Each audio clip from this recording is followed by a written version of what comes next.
kicking and screaming to face reality. Conservative commentator Charles Krauthammer ahead of President Obama's primetime speech tonight. The focus expected to be his strategy for dealing with barbaric ISIS terrorists in Iraq and Syria, beheading 2 Americans and taking over town after town. Where he waits for public opinion, and now it's the public who's demanding he does something. Americans don't like to see other Americans killed on television by a prideful enemy like that, and our president doing nothing. Krauthammer on Fox News. Next up in the world of politics, the November midterm election. Scott Brown winning the Republican Senate primary in his new home of New Hampshire, while his embarrassed Democrat opponent from a few years back, Martha Coakley, hanging on to win the Massachusetts Democrat primary for governor. In New York, Governor Cuomo holding on in the Democrat primary. Dave Perkins, The Blaze News. This is news on the Blaze Radio Network.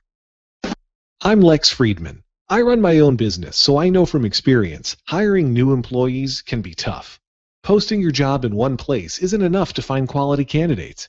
If you want to find the perfect hire, you need to post your job on all the top job sites, and now you can. With ZipRecruiter.com, you can post your job to 50-plus job sites, including Craigslist, LinkedIn, and Twitter, all with a single click. Find candidates in any industry nationwide. Just post once and watch your qualified candidates roll into ZipRecruiter's easy-to-use interface. No juggling emails or calls to your office. Quickly screen candidates, rate them, and hire the right person fast. Find out today why ZipRecruiter has been used by over 200,000 businesses. And right now, our listeners can post jobs on ZipRecruiter for free by going to ZipRecruiter.com/talkradio. That's across the board. He and others vowing to vote the counselors out of office. Fox News Radio. Fair and balanced. Gear up for fall and haul in the savings. Choose 0% 60-month financing or big cash off select John Deere tractors. From the 1 family to 150 horsepower utility tractors. Plus, get $1,500 off new 1 family tractors when you buy 2 implements. Offer ends October 31st, 2014, subject to approved credit on John Deere financial installment plan. Some restrictions apply. See your participating dealer for details. Visit your local John Deere dealer today to take advantage of special savings going on now. Find out more at myjohndeeredealer.com. Attention homeowners, I'm Jay Farner, president of Quicken Loans. We've told you about HARP in the past. There are so many more of you who could be saving hundreds of dollars every month on your mortgage. It's simple and easy. And for 4 years in a row now, J.D. Power has ranked Quicken Loans highest in the nation in customer satisfaction for primary mortgage origination. To learn more, call 800-QUICKEN. Visit jdpower.com for award information. Important terms and conditions apply. Calls for cost information. Equal housing lender. Licensed law 50 states and all term. Hi, folks. I'm Scott Jansen, owner of Jansen's Evergreen Memorial Chapel, Jansen's Eagle River Funeral Home, and Jansen's Alaska Cremation Center.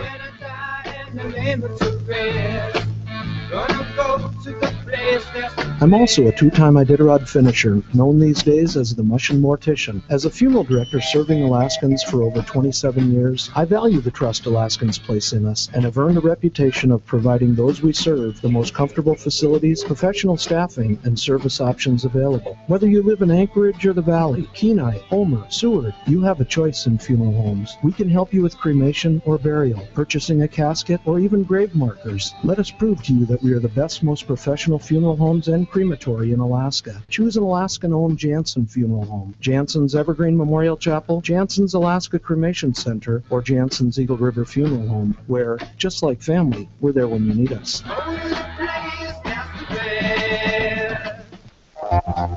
Is your IT department burdened with first-line support calls about printer jams and broken printers? Are individual departments purchasing expensive printer cartridges that get buried in office supply budgets? Is your printer support strategy really a printer replacement plan?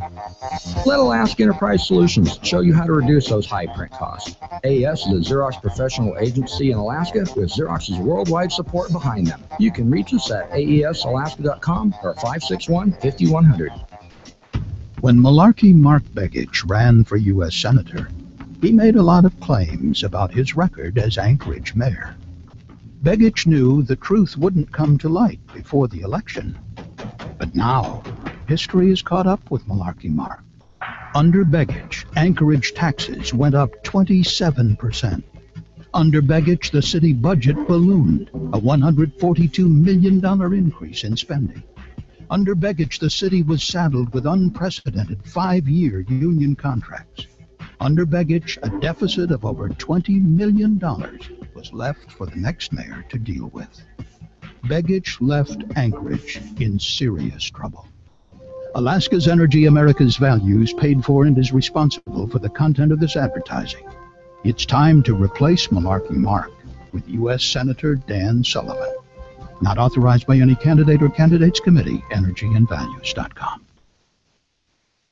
Why is A&A the shop, Alaska's independent Subaru specialist? How is it they've been voted the best shop in Anchorage not once but 6 times? Well, it's pretty simple. They offer the best warranty in the business. If they work on your Subaru, you're going to get a 3-year, 36,000-mile warranty on both parts and labor. That's unheard of. A&A the shop deals exclusively with Subarus, and they also offer $35 oil changes. All their technicians are ASE certified. Call A&A the shop for an appointment. 562-3919 in Anchorage and 696-2096 in Eagle River. Are you ready?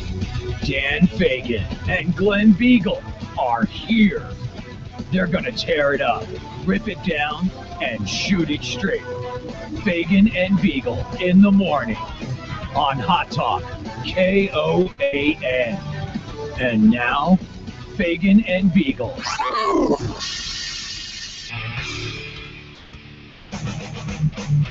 All right, 6 minutes past 6 in the morning. Good morning to you on a Wednesday, hump day, the 10th day of September 2014. We're so glad you're here. It's the Dan Fagan, Glen Biegel, Bonnie Cameron show.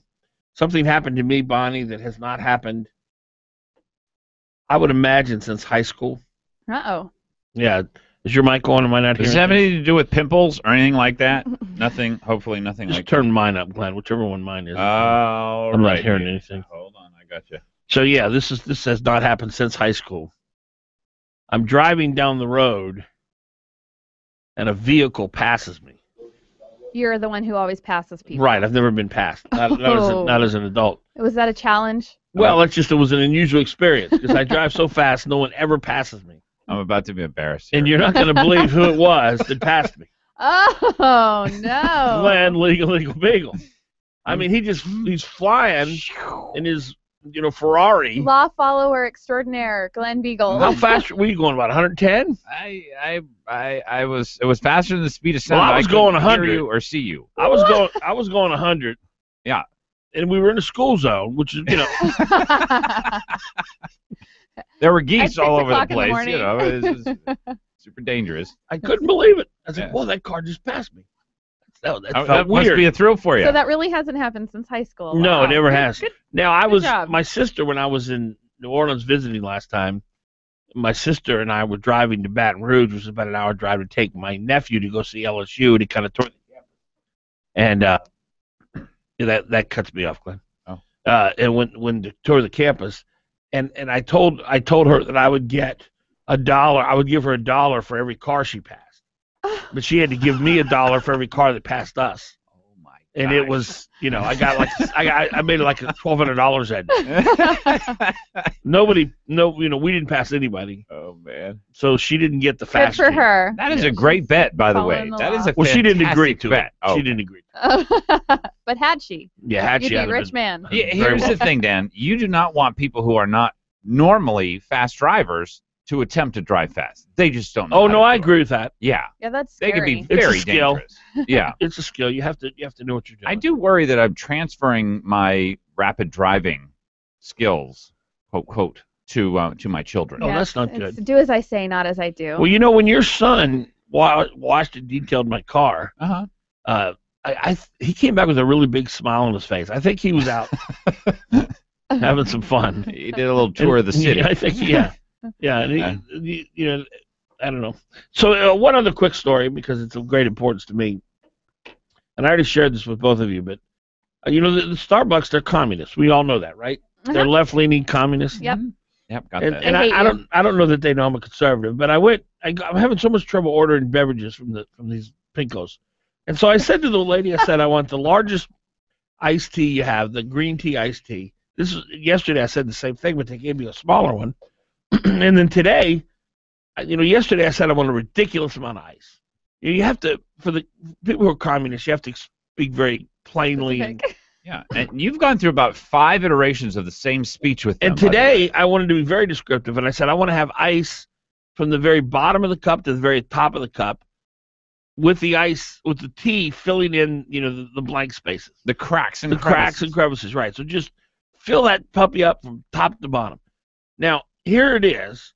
Well, what would you say percentage of the cup has ice, and what percentage does not? I would say about 30% of that is now ice. Right. Now, the problem is we do a 3-hour show, Mm-hmm. and I like to sip on my green tea moderately, just a little sip here, a little sip there. So, yeah, I have to have lots of ice, otherwise it gets warm because the ice will melt after the first hour. So she wouldn't give me, so I said, no, that I wanted ice top to bottom.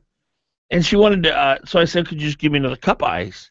And she wanted to charge me for that. For water, for frozen water. For not They even wanted to water, charge you. ice. Yeah, frozen water. And then I said, well, could you pour some of the tea out and pour more ice in? And she says, well, that's wasting tea. And, it was like, she's a communist. Communists don't waste. I kind of feel sorry waste. for him because normally people say not very much ice. I want more product than, Right, than right. frozen water. Right. So they just can't do anything Well, right. Really. I bet if I was a member of the LGBT community or a minority, QQ. she probably would have given me whatever I wanted. But since I'm a white oppressor, And they probably would have spit Male. in it if you'd been carrying a weapon or something. worse than just being white, I'm a white male, which is the worst of all species. Yes. I think that might have been, and yes, I am playing the race card. I think that might have been why that I only got a third of cup of ice. I think you should go back to Nilo at McDonald's. Yeah, Nilo, yeah. Yeah, exactly. I got to be honest with you, though. This Starbucks green tea, iced tea, it's just about the best thing you'll ever put in your mouth. It's so good. Mm-hmm. Really, So that's good. probably only about 16 ounces of tea. Well- And well- mostly frozen ice. Well, or no. frozen water. Oh, really? I think that there's not very much tea in there. Oh, well, that's good, too. So 'cause I really, don't they're need to- making money off of you. Well, of course they are. I mean, a lot. Well, Well, it only cost me $17, so it's not Yeah. like they're charging a That's lot. not bad. Every single No. day. That's fair. All right, that's the first segment. Good night, everybody. Good night. That's all we're talking about today. Good to have you on. We're Thanks. going to play music from here on out. Oh, Now, Glen Biegel, I read AmandaCoin.com. Oh, boy. And I thought to myself, I don't want to report this. Bless her heart. Bless her. Bless her soul. I didn't want to report Oh, Danny, what are you going to say? the Sarah Palin controversy. And we're not talking about Bristol being stalked. This is a whole other thing. And then I see you say on your Facebook page that we're going to talk about it. I'm thinking, oh man, I don't want getting into this, Sarah Palin's nonsense drama again. It's always drama. It's always. Well, it's so different than my experience, and I know that it's part of many, many other people's experiences. So I like talking about it because I don't really understand it. I do have to say the idea that the whole family heads off in the car, gets wasted. Oh no, I don't know. Goes to a party, starts fighting, Wait. starts hitting people. Todd Palin had a bloody nose. No. Which Okay, he was wait, nursing. No, he wait, did not. You wait, didn't what even read it. happened? You've got to go out to Amanda Nothing Coin he and said happened. Well, no, Todd that's- didn't have a bloody nose. Tracked it. Oh, track. Yeah, and Okay. there's no. Amanda did not report that anybody was drinking in the Palin family. Oh. Yeah, you totally misreported that story. Well, I don't know if it Go would back surprise and me. read They're, it. my fellow Valley Trash. So Yay. what's surprising about this? No, that's what. I still have the Valley. I'm Valley Trash T-shirt that Sarah Palin gave me. I Ben was proud Stevens of it. said that. She bought a bunch of them and gave them out to people. All right, let's take a quick break. We'll get into the Palin thing. Okay, I see. And Todd's somewhere in the program, so this is how she ends. Well, hold on. We got to take a All break. right, all right. We'll talk about it on the other side. There's reluctantly. Definitely two ways to talk about this. So you took it one way, and Well, I took it the other. I took it the way it's written, and you took it some other way. No, you didn't report it accurately. You said Todd was I drunk. will read it to you. It says Todd was drunk. No, not drunk. But that's what you There are said. people drinking. Didn't The whole family's drinking. No, it doesn't say that. I don't know that Todd was drinking. It doesn't. You said Todd was. Didn't you just say Todd was drunk? No, I said didn't Todd catch had a that. bloody nose. Yeah. That's all I heard. Yeah. No, you said Todd was drunk. No, that the Can whole you- family can was you drinking. recue the clip? The whole family was drinking, but I don't know if Todd specifically was. No, you said Todd was drunk. 6:14. Stay with us. No, you said Todd was drunk. 6:14. Stay with us.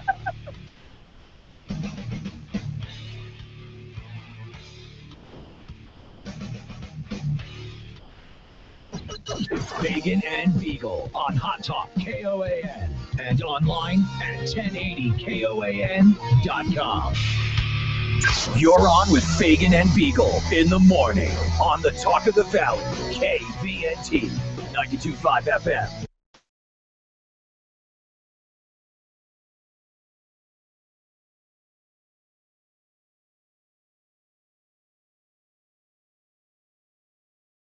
So it's not like they're charging a lot. That's not bad. Every single day. That's fair. All right, you completely, totally misreported. Sarah Palin's nonsense drama again. It's always drama. It's always. Well, it's so different than my experience, and I know that it's part of many, many other people's experiences. So I like talking about it because I don't really understand it. I do have to say the idea that the whole family heads off in the car, gets wasted. Oh, no, I don't know. Goes to a party, starts fighting, starts hitting people. Todd Palin had a bloody nose. No. Which he was nursing. No, he did not. You didn't even read it. You've got to go out to Amanda Coyne. Nothing he said happened. Well, no, Todd didn't have a bloody nose. Track did. Oh, Track. Yeah, and Amanda did not report that anybody was drinking in the Palin family. Oh. Yeah, you completely, totally misreported that story. Well, I don't know if it would surprise me. They're, my fellow Valley Track.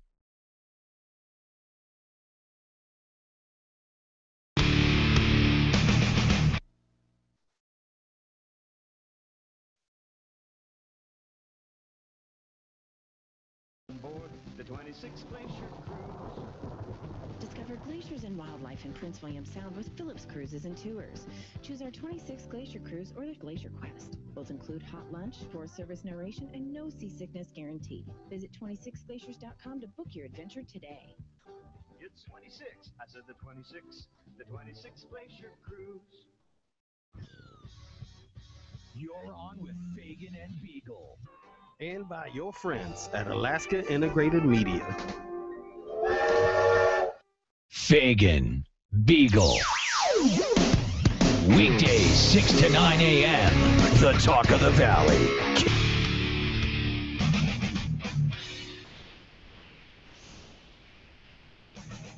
All right, welcome back. We're Glen Biegel, Dan Fagan, Bonnie Cameron. We're talking about this Palin situation. And for folks, most people probably have not read this yet. I think this was posted late last night. And I'll just read you the part about what happened. Apparently, this is not involving the Bristol Palin thing with the stalker. This is a different scenario.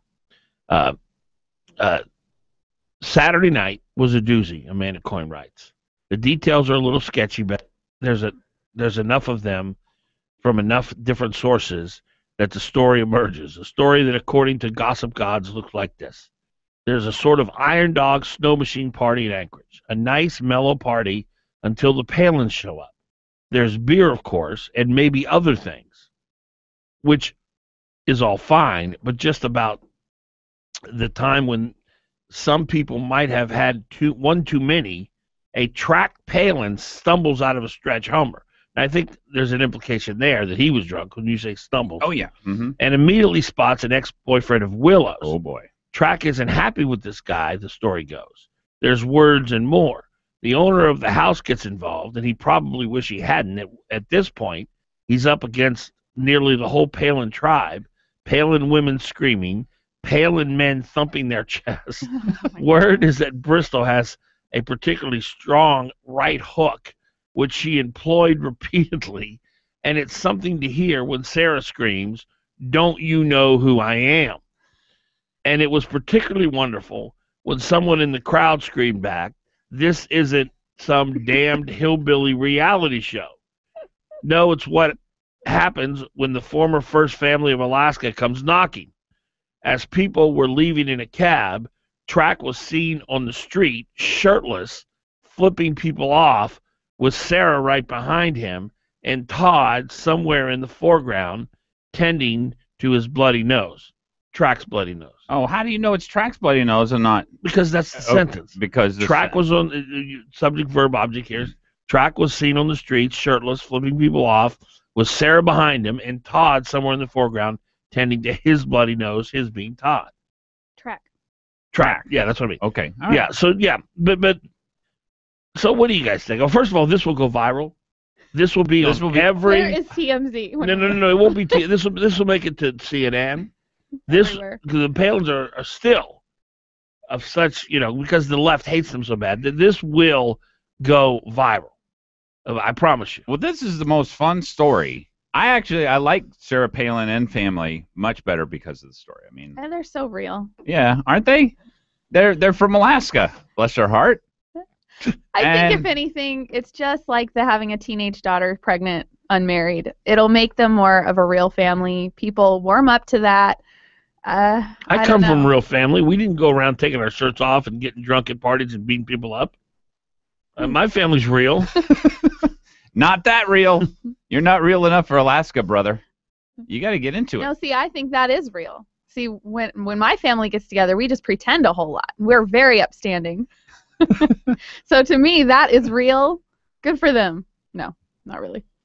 I don't know. Have you ever brought your family somewhere, Glenn, and have one of your sons take his shirt off and one of your daughters get in a fight? No. He doesn't live in the valley. I don't have this experience. Yeah, this is totally foreign to me, and I just think it's fascinating. And of course, this is very well written. This is Amanda Coyne at her best. You're Brilliant. right. She is going to go. Brilliant. This goes countrywide, and it's why. I'll bet Huffington Post global. is picking this up as we speak. It's why you cannot miss what she has to say. Right now in Barcelona, Italy, there is a news director, there's a publisher in the newspaper saying, "Did you see the story about the Palins? We must get this in the paper. We do not print before we get the Palins in." That's a terrible Italian accent. Oh, man. Now, if she could just claim that somebody there had the cameras rolling at the time, that this really is a reality show going on. If there's video. There is. That's all we got to have. But no, I mean, then she's off the hook because it's just a reality show because that's what she's on. If there's video of Track beating his chest. And Sarah saying, slurred "Don't words. you know who I am?" If there's video of Sarah Palin saying, "Don't you know who I am?" she's done. She's probably already done anyway. But she has been done for a long time. What are you talking about? She's not running for office. No, Glenn, you go to Oklahoma. Yeah. Go to Lawton, Oklahoma. Oh boy. And put an ad in the newspaper. Sarah Palin coming to speak. The auditorium will be filled with 10,000 people. I agree, but she's not running for office. And she's not done at all. She is a great spokesman. She has all kinds of fun doing it. She loves doing it, but nationally. But I think she's done here in the state of Alaska. That's what Prop 1 was about. Of course she is, yeah. And I don't think she was ever running for office again. She didn't like it. You mean when she quit? Yeah. That was like her decision? I'm out of politics for good? She didn't like it. She didn't like being savaged and attacked and not being able to attack back. When she was... Not being able to attack back. She had to defend herself in court 14 times with her own money. She didn't like it. She didn't like not being able to go to reality TV and Fox News and basically saying, "Look, I'm going to tell you what's going on here." She loves that. She loves being able to hit back in that way. I'm not sure which of you knows her better. I'm trying to decide still. I don't know who to believe. Well, I mean, I think we both have the same opinion of her. I don't think so at all. Well, how do you figure? Doesn't sound like it. Well, how's it different? Well, Glenn is always very positive about her. I'm positive about her. Okay. No, I think she's very. I think people should call in and try to. Well, no, I've back you up there.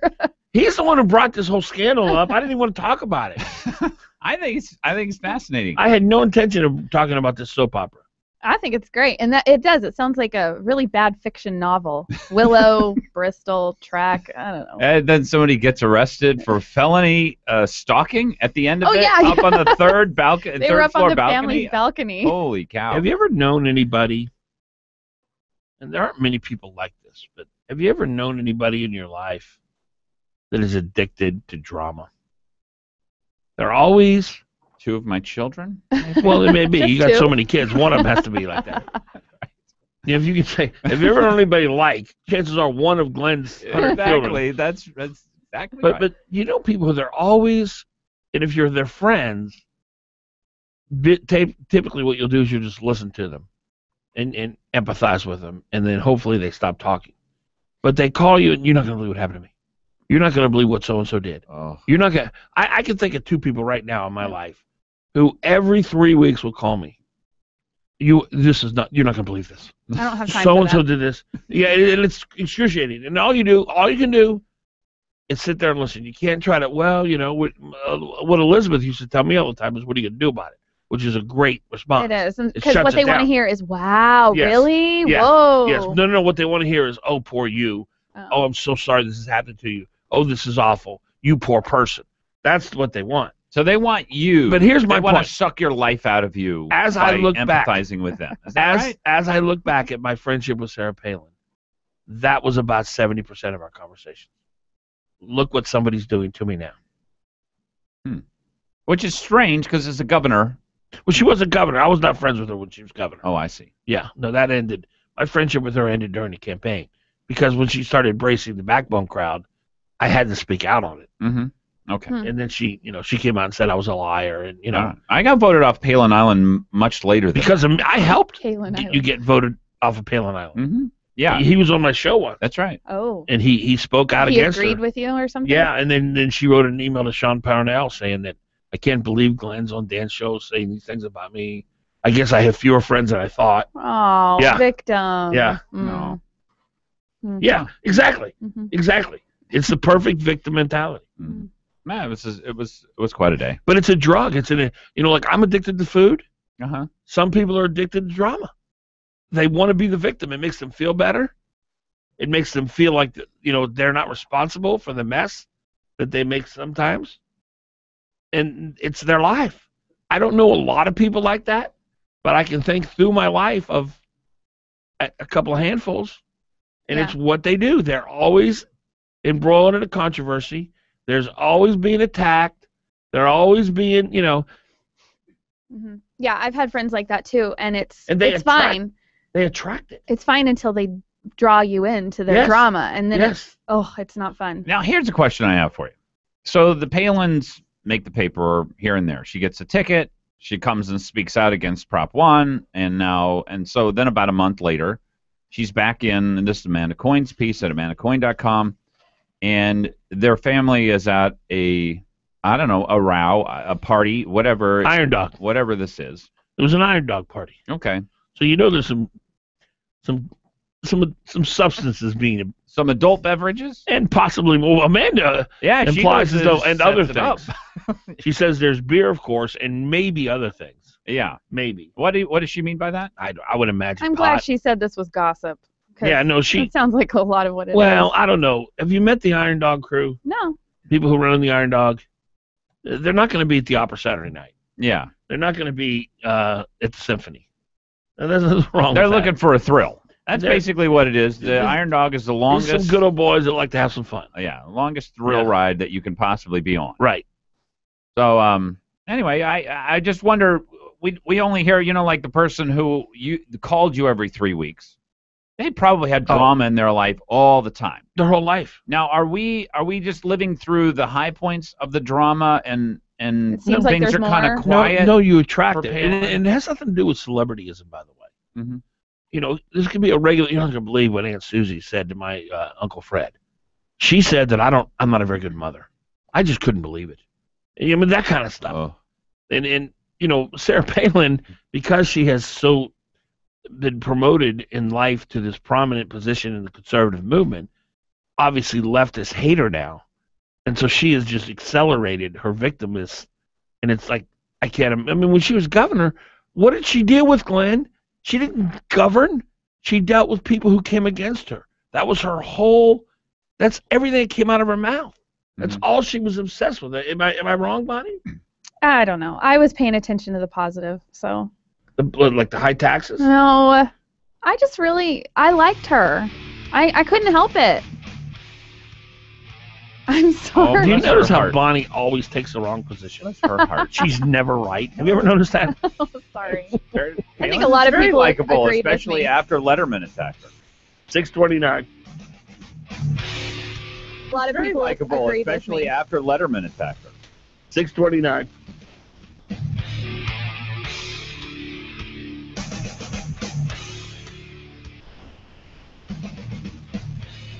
Don't just sit there. Give them a call. 569-1080. Join the conversation. KOAN. With KOAN News, I'm Chuck White. Police and fire personnel from many local departments are planning to attend a service tomorrow at the Alaska Fallen Firefighter Memorial. It honors those heroes who died in the line of duty this year and will also observe the anniversary of the terror attacks in 2001.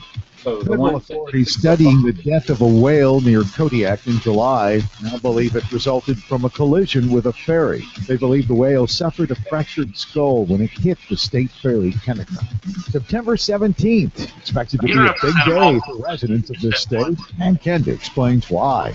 Residents will find out the size of this year's permanent fund dividend check on the 17th. Some analysts believe it'll be a good one, somewhere around $1,900. Last check was for $900. Governor Parnell will make the announcement at 10:30 a.m. on September 17th in Anchorage's Atwood Building. That's your Hot Talk News update. Local weather is next. Mostly cloudy skies this afternoon with a bit of rain. High 57. For tonight, mostly cloudy, low 47. Tomorrow, partial sunshine, high 61. Thursday night, low 49. Friday, mostly cloudy with occasional rain, high 60. Saturday, periods of rain, high 59. Hot Talk, breaking news, and the latest weather. KOAN 95.1 FM and 1080 AM. When Alaska hunters get their moose or caribou, deer or sheep, they face a number of choices. The smart ones bring their meat to Herb Ekman at Alaska Sausage. We've been processing game for Alaskans since 1963. I am very proud of the products we make. Alaska Sausage makes wonderful breakfast sausage, Polish sausage, summer sausage, and the old favorites, moose-aroni and wieners, plus their famous hunter sticks, pepper sticks, or teriyaki sticks. And each month we have some great specials like our classic pastrami. Our specials are always very popular. And the superior product starts with superior meat. That's why Alaska Sausage only accepts good, clean game meat that has been well cared for before it gets to us. You know, there's a lot of hard work involved in bringing back your moose or caribou or sheep, a lot of hard work. So it only makes sense to take it where you'll get the best sausage and meat. Alaska Sausage, near the corner of Arctic and Benson. And our Valley customers can drop their clean, boneless meat at Smoked Alaska Seafoods, where Alaska Sausage will pick it up and complete your order. Just tell them Herb sent you. I'm Leslie Moore. I teach 7th grade here in Anchorage. I'm tired of the DC outsiders coming to Alaska to falsely attack Dan Sullivan. Don't believe their dishonest ads. The truth is, Dan Sullivan has stood up for Alaskans and delivered results. I've seen it firsthand. After the financial crisis, my pension took a big hit. It was a difficult time for all Alaska teachers. But Attorney General Dan Sullivan fought back, forcing a Wall Street firm to pay for their malpractice, putting almost $500 million back into the retirement fund for Alaskans. Dan Sullivan stood up to Wall Street and Washington as our Attorney General and DNR Commissioner, fighting for Alaska. Dan Sullivan stood up for me and every Alaskan teacher. He's a man of the highest integrity, and he will fight for Alaskans, not for the big money special interests. This is a critical time for our nation and state. We need more people like Dan Sullivan fighting for us in the U.S. Senate. I'm Dan Sullivan, and I approve this message. Paid for by NRSC and authorized by Sullivan for U.S. Senate. At the Home Depot, buy one or more pallets of GAF Royal Sovereign 3-tab shingles and save up to 20%.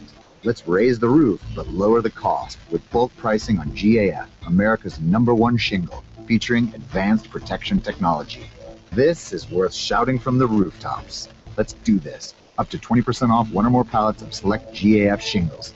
More saving. More doing. That's the power of the Home Depot.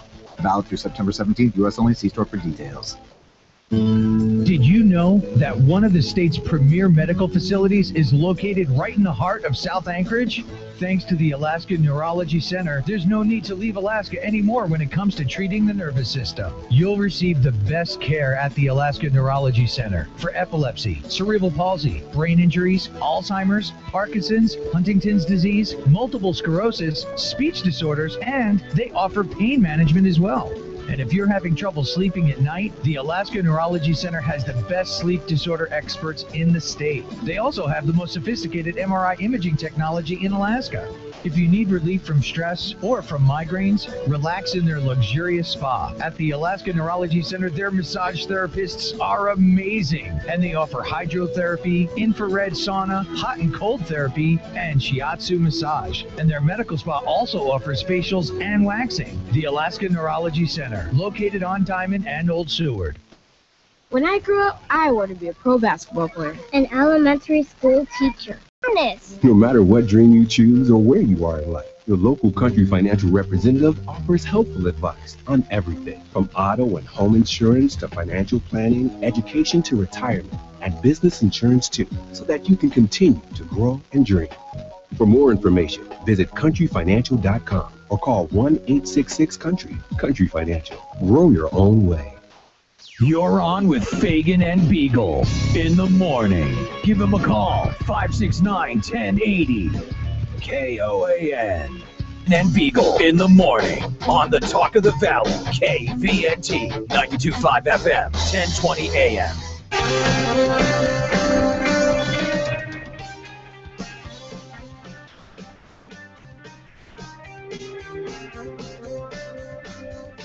$6:35 on a Wednesday morning. Good morning to you. We're glad you're here.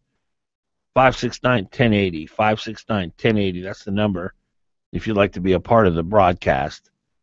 We are streaming on Facebook and 1080KOAN.com. We're also broadcasting on KVNT in the Valley, also in KOAN in Anchorage. I don't want to be I told you so guy. Here's a article on the Daily Caller. New York Times sees drastic swing in Alaska race. Alaska U.S. Senate race has seen a significant shift in favor of Republican nominee Dan Sullivan, according to the New York Times. Big deal. Yeah, good news. Yeah, the Begich was up by 12 points before the primary. Now Sullivan's up 6. 18-point swing.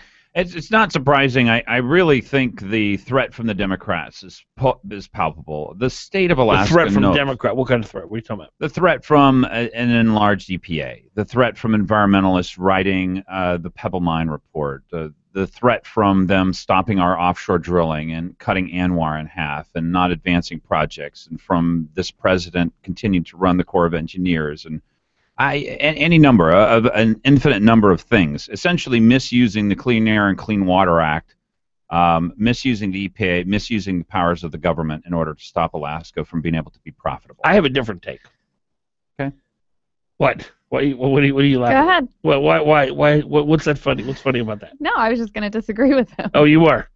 Oh, I want to hear your take first. Well, I think it's just the negative ads. Yeah. No, I was going to say it's Facebook. Which brings to light the negative ads. Mm-hmm. Look, Glenn, there's a significant portion of the state that absolutely has no idea what you just said. Uh-huh. They don't even know what the EPA is. Uh-huh. They don't even follow issues. But when they see Jon Stewart showing Mark Bege's lie about Dan Sullivan, condoning murder, yeah, they'll have nothing to do with that, and that's disgusts them. And Facebook. We're, stuff you would never see in the Alaska Dispatch, stuff you'd never see on Channel 2, on Facebook, because we all have left and right friends. Mm-hmm. And we all post stuff, and I post stuff all the time that I know my low-information voter friends, I got a lot of low-information voter friends. Mm-hmm. And when they see stuff like Mark Begich accuses Dan Sullivan of being in on a murder, and it happened when Sullivan wasn't even in office, that's huge. Because what it does is it cuts the spigot of negativity off coming from Begich. Because if he'll say that, what won't he say? Now, anything he throws against the wall won't stick. That was so... I'm telling you, whoever came up with that idea in the Begich camp should have been fired the second. I'll be honest. Been covering... I'm 54 years old, which is old for a lot of people. I've covered so many politics. I've covered Louisiana politics. I've covered In Louisiana politics, half the politicians, after they get out of office, they go to jail. I mean, I've covered so much stuff. I have never seen a worse political move than that ad for Mark Begich. And you know what else? He's just lost all credibility. So when he says, well, Dan Sullivan's being, propped up by the Koch brothers, it's like, well, come on, even the normal person knows that you're backed by some really extreme people too. Yeah, George Soros and all kinds of stuff like that. Yeah. Mm-hmm. I mean, well, that's good. So in other words, it it stopped the machine. The machine got, a piece of metal and stopped, and people could look at it and see, oh, these are just vicious attacks. Desperate. He looks desperate, and people don't like that. I had a grandmother, Agnes Bridget Murtaugh. She was born in 1903. You going to write her name down? No. Okay. That scares me when he writes. Is that an AUGH? Or she was 3 years old. She was born in 1903. She got on a ship at 16 and came to America by herself at age 14 or 16. I don't remember which it was. Knew an uncle here. That's it. Left her family of 9 kids, 9 brothers and sisters back in Ireland. Woman went through a lot. Went through the Great Depression. This was a woman I really had a lot of faith in.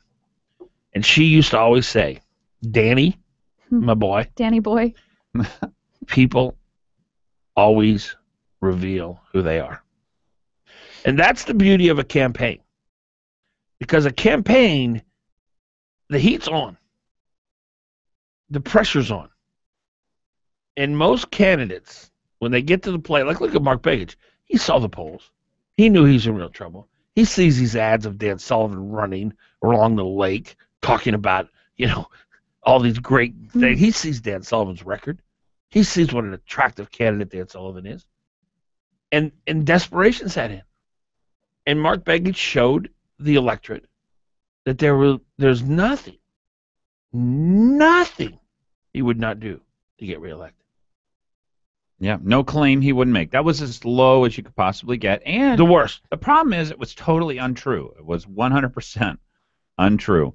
And the thing which I think... Can I interrupt you 1 second? Because that's such a great point. It was so false. It was such a despicable thing.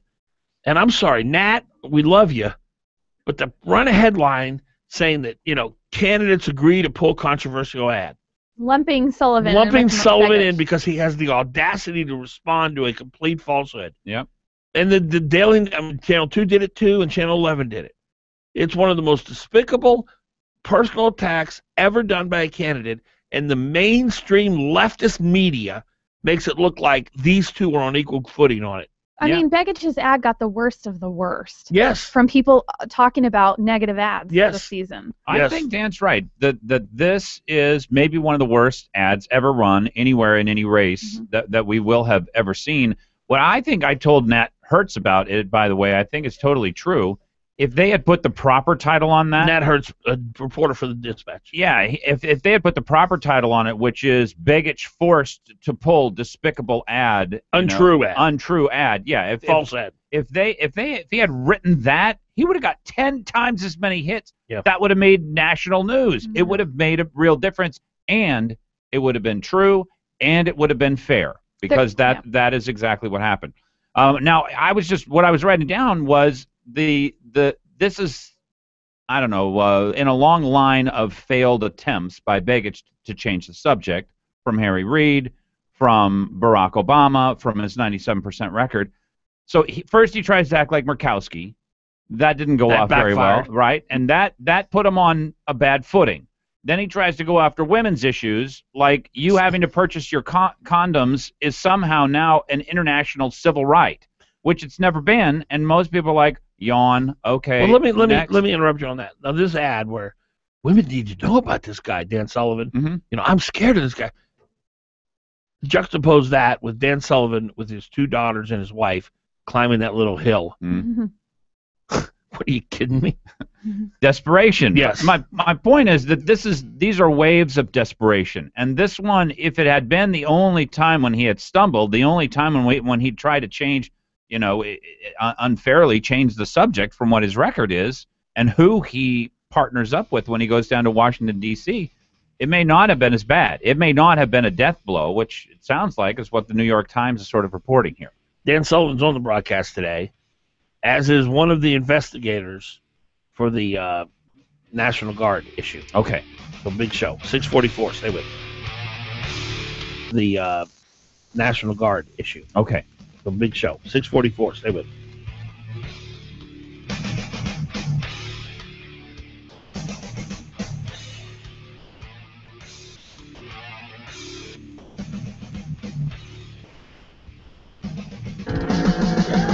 You're on with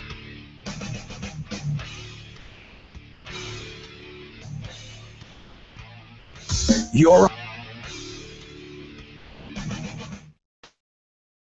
them, revising them, and scanning and routing them, and if all goes well, having my client sign them. With intelligent printers and MFPs, customized apps and services, Kyocera Document Solutions helps you capture, distribute, and manage the many documents that matter. Legal Documents 101. Now that ought to be a course. If the document is important, the company is important. Royal Business Systems has been a leading provider of high-quality business technology and services since 1990. Royal Business Systems provides HP, Okidata, and Kyocera printers and MFPs, and support recognized throughout the industry as best in class. Come to Royal Business Systems for the total document solution you need to succeed in a competitive marketplace. Don't call 1-800-WHO-CARES. Call Royal Business Systems at 563-4... Access title, registration, transportation charge, and dealer prep. Options, model availability, and actual dealer price may vary. See dealer for details. The best or nothing. I'm Leslie. And reviews updated daily. MoviesAK.com, your local location on the web to find out everything you need to know before you go out. Register for free movie tickets that are given away every week, and the grand prize of movie tickets for life. Why does accountant Gary Platt stay at La Quinta Inns and Suites? Because only La Quinta sends Gary a ready-for-you alert the second his room is ready. So he knows exactly when he can check in and amp up for his big presentation. And when Gary's amped up, guess what happens? Hello, Cleveland! Manufacturing. He's ready to rock! Let's rock this audit! La Quinta is ready for you, so you'll be ready for business. The Ready For You alert only at LQ.com. Hot Talk KOAN, man. You're on with Fagan and Biegel. 1080KOAN.com. Fagan and Biegel. Weekday mornings from 6 to 9 a.m. on the Talk of the Valley. KVNT.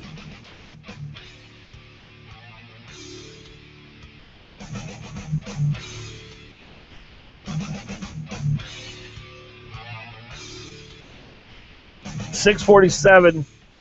Basically, what you're trying to do, Bonnie, is you're trying to catch me at an inconsistency. Always. That's I'm very, always watching and waiting. It's very difficult to do. We're broadcasting on KVNT in the Valley and KOAN here in Anchorage. We're glad you're here. Number 569-1080. 569-1080.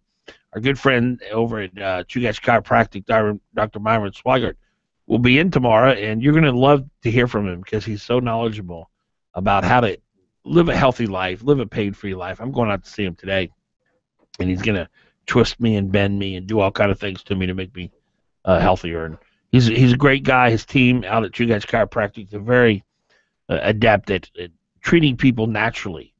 The medical community today, in some ways, they've come to depend on surgery too much, and there's so many ways to treat the patient without putting them under the knife. And we're talking about natural solutions, and that's what the folks at Chugach Chiropractic are all about. You'll be surprised. You'll be surprised to hear from Dr. Swigert tomorrow. He really is very knowledgeable and educated in healthcare, and mainly along the lines of just living a full, healthy life. He'll be on tomorrow. Give them a call out there if you want to make an appointment. 694-9224. Chugach Chiropractic, 694-9224. Again, our number, 569-1080, 569-1080. We're glad you're here. Dan Sullivan, running for Senate, will be here a little bit later on in the broadcast. Also, Ken Blaylock. You know him, Glenn? Not. I don't. He might have been one of the people I met with. I don't know. He was in the National Guard, Alaska National Guard. Actually, he may still be, and he's got some real good information about the National Guard sexual abuse scandal, which we've been wanting to talk to these guys to kind of hear from their viewpoint what this is all about. And I don't know if there's a there. I mean, obviously there is a there because the head of the National Guard had to resign.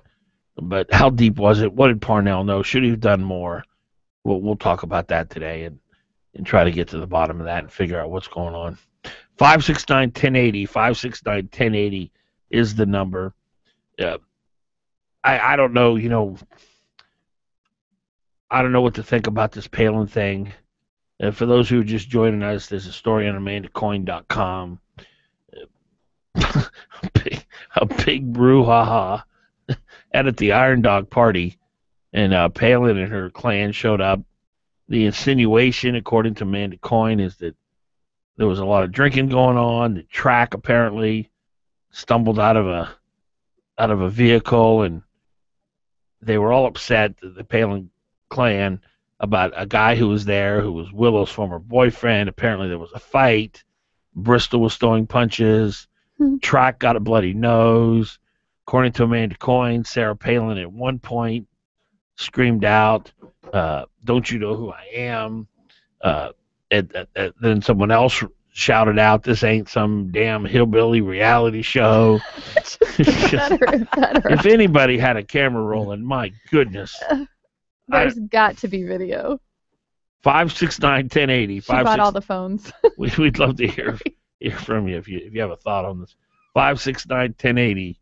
569-1080. Let's go to Bethany. Bethany, you're on. Good morning, everyone. Morning. Good morning. I just thought I'd share a little refreshing piece of information amidst all the bloody noses and the too much ice, all the important things in life. Are you criticizing the content of this broadcast? Not at all. I Okay. listen to every moment, so All right. apparently I'm a sucker for it. But I just want to go on record as saying I was not going to talk about the Palin fight at this party, but Glenn is the one who made me do it. So My bad. Way to go. I'm a victim of Glenn. Hey, if it's in the news, it's probably worth talking about. That's right. So, and it's going to be all over the news. You're right. Oh, right? huge.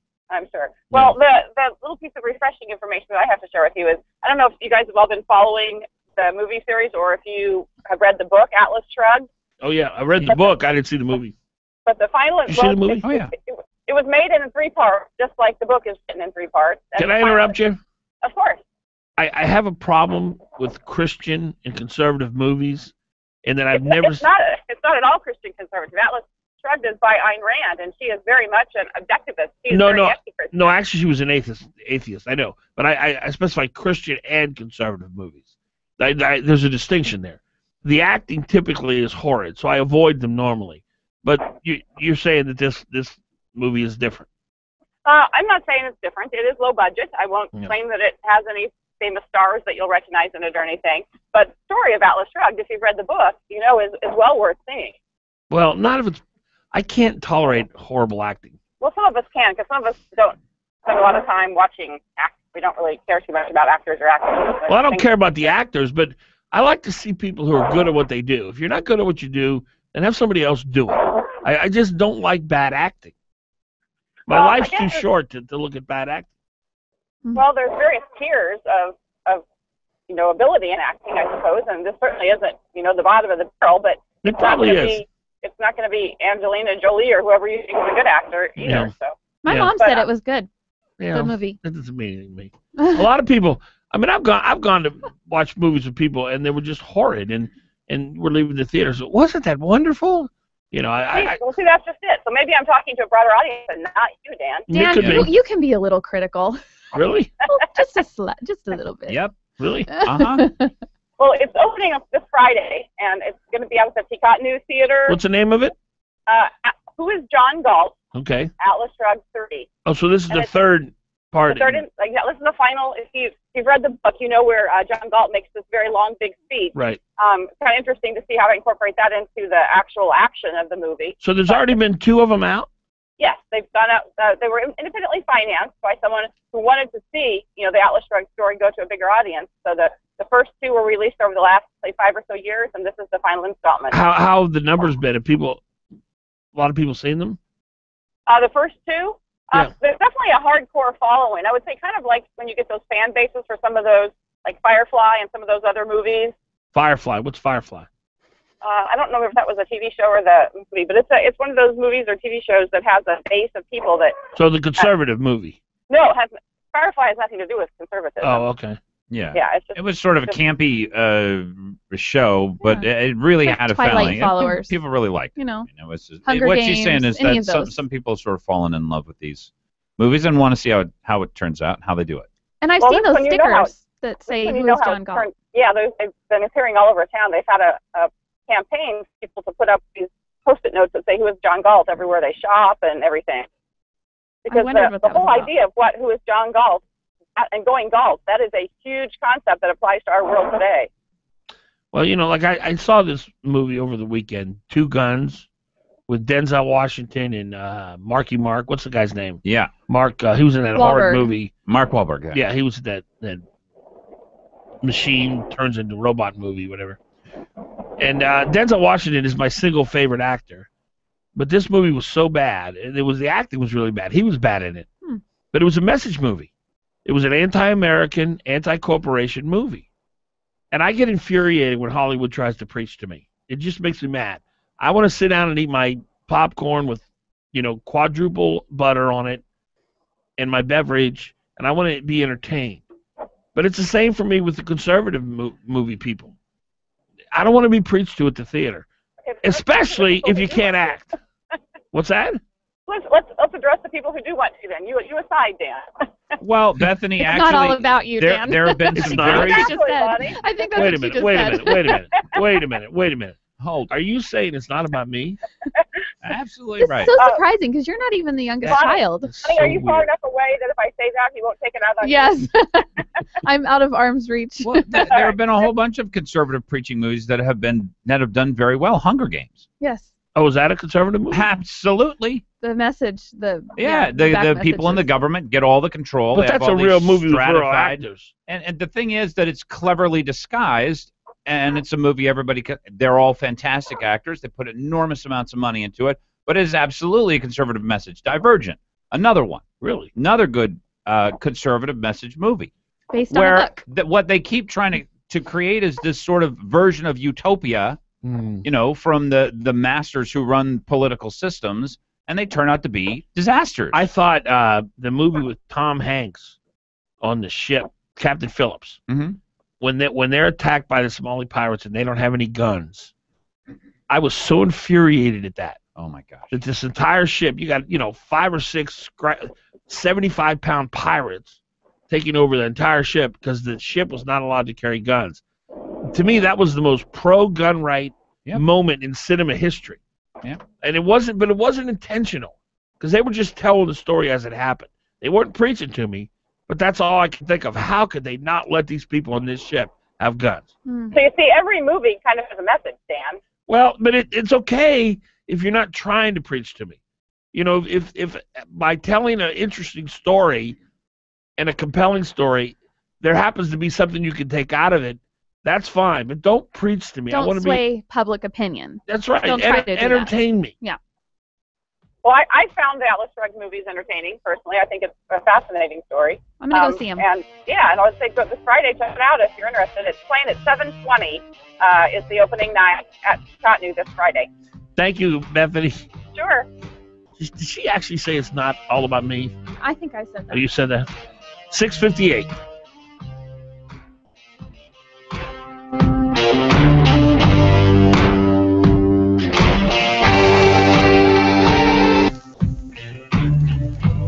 What in the name of Blackbeard's ghost is going on here?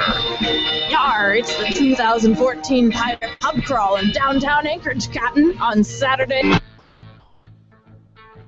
to batten down the hatches and set our course to help raise money for the Blood Bank of Alaska's treasure chest, else we'll be sent to Davy Jones' locker. Aye, navigate your way to Town Square at 7 p.m. for a group photo with your crew. Make way anytime after 7 p.m. to the participating pubs in downtown Anchorage with your treasure map to win 80,000 air miles and more. What is it? Jive ho to AnchorageDowntown.org for more details and discounts on hotel stay, costumes, and parking at Easy Park lots for the night. Yo ho, me hearties. We best be seeing your scallywags at the Pirate Pub Crawl on September 20th. Brought to you by the Anchorage Downtown Pirate Ship, K&H Graphics, the Blood Bank of Alaska, the Odom Corporation, Dooley's Tuxedos and Rentals, and Alaska Integrated Media. KOAN Anchorage. It's not just talk, it's hot talk. 95.1 FM, 1080 AM. Fox News Radio. I'm Dave Anthony. We stand by Iraq. Secretary of State Kerry in Baghdad for talks. Hours before President Obama addresses the nation on increasing the fight against ISIS militants, the U.S. is already hitting with airstrikes in Iraq. Secretary Kerry meeting with the freshly sworn-in Shiite Prime Minister Haider al-Abadi and his new cabinet, saying President Obama's strategy for fighting ISIS wouldn't have been possible without a new unity government in place. We stand by Iraq as it continues to build a government that meets the needs of each of Iraq's diverse communities. The meetings kick off a Middle East tour by Kerry, who is seeking to rally political, financial, and tactical support from Arab leaders. He'll hold meetings in Saudi Arabia tomorrow. Emily with Fox News Radio. What we can expect to hear at 9 p.m. Eastern? He wants them to pass a separate law that would build up support to the Syrian rebels, the opposition. That's Fox's Ed Henry at the White House talking about what President Obama wants from congressional leaders. Also part of the address tonight that's expected. A lot more from the president about how he's edging closer to authorizing U.S. airstrikes in Syria. Unlikely, we're told, that he's going to actually say he's moving forward tonight. A 19-year-old from Colorado who converted to Islam, then radicalized, is expected to plead guilty to a terror charge today. Federal authorities say Shannon Conley wanted to use her training as a nurse's aide to help Islamic extremists and intended to wage jihad. She was arrested in April while trying to board a flight in Denver that she hoped would ultimately get her to Syria to fight with ISIS. Fox News Radio's Tanya J. Powers. The cleanup continues along Interstate 15 connecting Arizona to Nevada. After a deluge of rain Monday, flooded areas that crumbled parts of the highway for 50 miles. Homes in both states were flooded. It's something that living in Mesa, Arizona is not typical. Eric Berry moved there after being victimized by Hurricane Katrina in Louisiana. Fox News Radio, fair and balanced. Gear up for fall and haul in the savings. Choose 0% 60-month financing or big cash off select John Deere tractors. From the 1 family to 150 horsepower utility tractors. Plus, get $1,500 off new 1 family tractors when you buy 2 implements. Offer ends October 31st, 2014, subject to approved credit on John Deere financial installment plan. Some restrictions apply. See your participating dealer for details. Visit your local John Deere dealer today to take advantage of special savings going on now. Find out more at myjohndeeredealer.com. Attention homeowners, I'm Jay Farner, president of Quicken Loans. We've told you about HARP in the past. There are so many more of you who could be saving hundreds of dollars every month on your mortgage. It's simple and easy. And for 4 years in a row now, J.D. Power has ranked Quicken Loans highest in the nation in customer satisfaction for primary mortgage origination. To learn more, call 800-QUICKEN. Visit jdpower.com for award information. Important terms and conditions apply. Call us for cost information. Equal licensing lender. Licensed in all 50 states and MLS number 3030. This is Herb Eckman with Alaska Sausage. I have some news for you hunters. Our specials this year include our famous bratwurst, pastrami, Polish hot dog. Our specials are always very popular, and I believe you're really going to love these. We have been processing game meat for Alaskan hunters for over 45 years. We know its superior product starts with superior meat, and that's why we only accept clean game meat that's been well cared for before it gets to us. Our traditional old-world recipes turn your carefully prepared meat into superior products. You will be happy to serve your family and friends. Alaska Sausage, 2914 Arctic Boulevard. And for our Valley customers, there's no need to bring your game all the way to Anchorage. Now you can simply drop your clean, boneless meat at Smoked Alaska Seafoods in Wasilla, where Alaska Sausage will pick it up, complete your order, and bring it back to you. Just tell them Herb sent you. Alaska Sausage, 2914 Arctic Boulevard. And for our Valley customers, there's no need to bring your game all the way to Anchorage. Now you can simply drop your clean, boneless meat at Smoked Alaska Seafoods in Wasilla, where Alaska Sausage will pick it up, complete your order, and bring it back to you. This is Dr. Ellenberg. Are you tired of taking medications? Do your medications create more side effects than solutions? Do you want more than 15 minutes with your doctor? If you answer yes to those questions, you should consider calling the Ellenberg Center for Natural Medicine. At our center, we take the time to listen and focus on finding the cause of your health problems. Whether you have a cold, high blood pressure, diabetes, or cancer, we can help. Call the Ellenberg Center for Natural Medicine at 563-2366 or visit us online at drellenberg.com. We can help. When Malarkey Mark Begich ran for U.S. Senator, he made a lot of claims about his record as Anchorage mayor. Begich knew the truth wouldn't come to light before the election. But now, history is caught up with Malarkey Mark. Under Begich, Anchorage taxes went up 27%. Under Begich, the city budget ballooned, a $142 million increase in spending. Under Begich, the city was saddled with unprecedented 5-year union contracts. Under Begich, a deficit of over $20 million was left for the next mayor to deal with. Begich left Anchorage in serious trouble. Alaska's Energy, America's Values paid for and is responsible for the content of this advertising. It's time to replace Malarkey Mark with U.S. Senator Dan Sullivan. Not authorized by any candidate or candidates committee. EnergyandValues.com. What if buying your next car could actually be enjoyable? At Payless Car Sales, we believe it should be. If you're in the market for your next car, come by and meet our knowledgeable staff and explore our selection of quality vehicles. We offer military discounts, and we give all of our customers Carfax history reports. We can also provide warranties and handle all of your lending needs. Just like driving your car should be enjoyable, so should buying it. Visit us downtown at 919 East 5th Avenue or on our website at PaylessSales.com. Payless Car Sales, where Alaskans drive. You're on with Fagan and Biegel. Partner at Harrington and Company, 244-0821. Fagan, Biegel. Weekdays, 6 to 9 a.m. The Talk of the Valley. 7:06 in the morning on this, the Wednesday, September 10th, 2014. Our number 569-1080. You know, our good friends over at Earhart Roofing, Frank and Becky Earhart, their son James. They're the premier roofing company in Alaska, bar none. They've been in business 4 decades plus. They give you a 50-year warranty with every roof they install. So there's no disputing their quality. And they're quick. They can install a roof on your home in 2 days. 2 days. Can you imagine that? They have 17 trucks, 60 employees, 42 years in business, family-owned business, whether it's industrial, commercial, residential. They always go above and beyond the call of duty at Earhart Roofing. Give them a call. Their number 345-5555, 345-5555. It's interesting to see, Glenn and Bonnie, the Alaska Dispatch News finding its way, and you know, it's you've got some of the old dinosaurs like Richard Maurer, who is just, you know, come on, a more leftist, anti-development reporter you'll not find. Today he writes a story about House tries to rein in EPA to dismay of conservationists.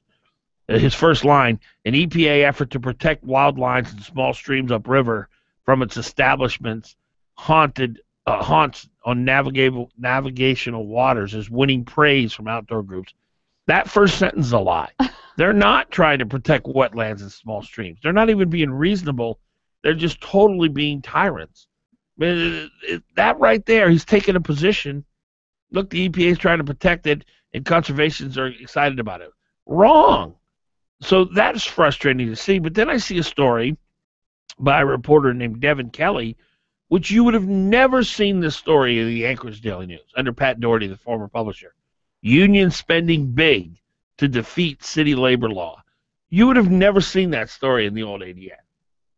So that's good. You know, you got they're definitely, like Lisa Reimers was in here yesterday, who was with the Iliamna Development Corporation, and she wrote a column that countered what Heather Kendall Miller wrote, and the Alaska Dispatch News printed it. Mm-hmm. Pat Doherty would never have printed that, and she even said, "Oh no, we've sent stuff into the Anchorage Daily News. They would never print it." Yeah. So there's a big difference in the way the paper's being run now. They're letting a lot more voices in, which I think is a good thing. Excuse me. There's no way Nat Hertz would have been able to report some of the things he's been able to report under the old regime at the Anchorage Daily News. He's taking some shots at Begich. Yeah, there's some new blood in there, first of all. Yeah. But I do like the idea that they are putting forward both sides. I know that they still have a slant in the titles. Of course. And the idea that this Begich ad was Sullivan. Yeah. They didn't really, if it would have been reversed, that Sullivan would have been done, and the paper would have so savaged him. Yeah. So there's going to always be that left-wing bias. It would have been front page news for a week. Yeah. Most journalists are left-wing, so the worldview is always going to be represented. But I do find that Tony Hopfinger and Alice Rogoff and whoever else is in charge over there, they do seem to be open to the idea of not silencing the conservative thought, which is what the Anchorage Daily News did for years. Yeah. Literally pretended it didn't exist. Yeah. Yeah, and this is a big story, and I think I commented 3 or 4 times down in the comment section of the story, because this is going to be a big factor in the election in my mind. If AO 37, well, look, unions run this town. Let's just be honest. They elected Begich. They told them what to do. They elected 6 assembly members how do you explain Dan Sullivan? Who rubber stamped. If they run this town, how do you explain Dan Sullivan? That was a great win. Great win. How do you explain Rick Maestro? Fantastic win. I mean, they don't really run the town. They have a lot of influence. Here's what I mean. They run the town. You mean how did they get elected? They don't. They don't have to win every election. Oh. Right. Well, who remembers who they were running against? I just want people to realize this. Mark Begich passed 5-year contracts. Yeah. Mayor Sullivan's only been in office 6 years. Right.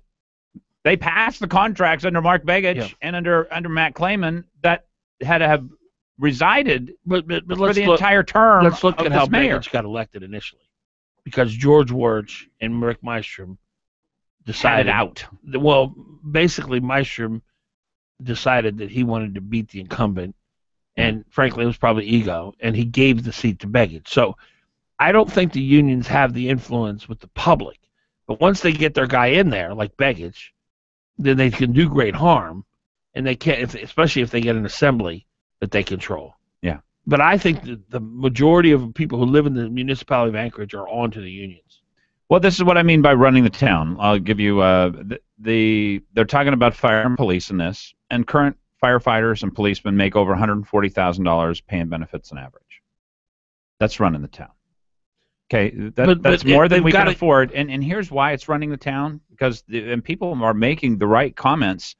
We can't have this. We're less safe because of Anchorage Ordinance 37. That's not true. We're less safe because Mayor Begich gave us such expensive police. One of the most expensive police forces in our country per person is here in the city of Anchorage.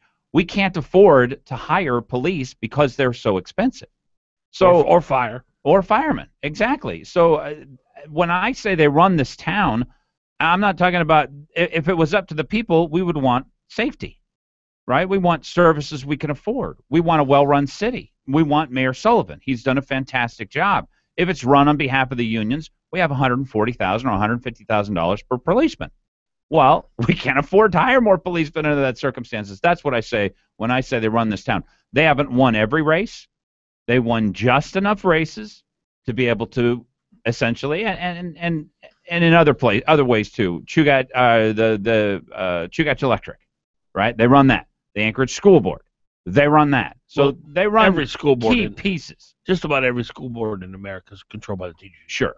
And that results in Carol Como, for instance, right, being on the other side of the quote the negotiating But table. would you acknowledge that if Republicans would not shoot themselves in the foot, that the union candidate running for mayor would never get elected? Never get elected? Very unlikely. Very unlikely. It would be very difficult. But this is the beauty of the political system we have right now, where you have people on the left are so unified in their thought process. They know who they should run. They usually don't run more than one candidate. They make very few political mistakes. Conservatives are all over the map. We don't agree with each other on a lot. So we'll run. I think we had 9 candidates run against Mark Begich at one point. It was kind of a free-for-all, and it was messy, and he ended up winning in the end anyway. Anyway, I look, I'm fascinated by politics. I just want people to know how hard it is to beat the union. It's tough. And if here in town a good campaign is not run against or run on behalf of Anchorage Ordinance 37. And it's going to be another confusing one. Another People confusing. Need to know. They have essentially repealed this law. Mm-hmm. They have repealed, by having all their union members and all the people who elected Mark Begich, they have repealed this law. If you want it to stand and you want it put back in place, you have to vote for Anchorage Ordinance 37, which will be on the November 4th ballot. 7:14 is the time.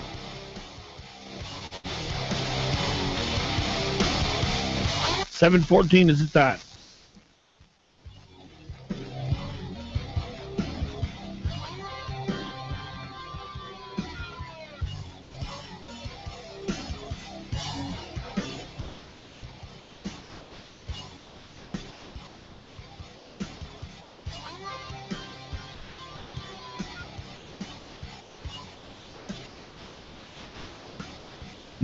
You want to the valley.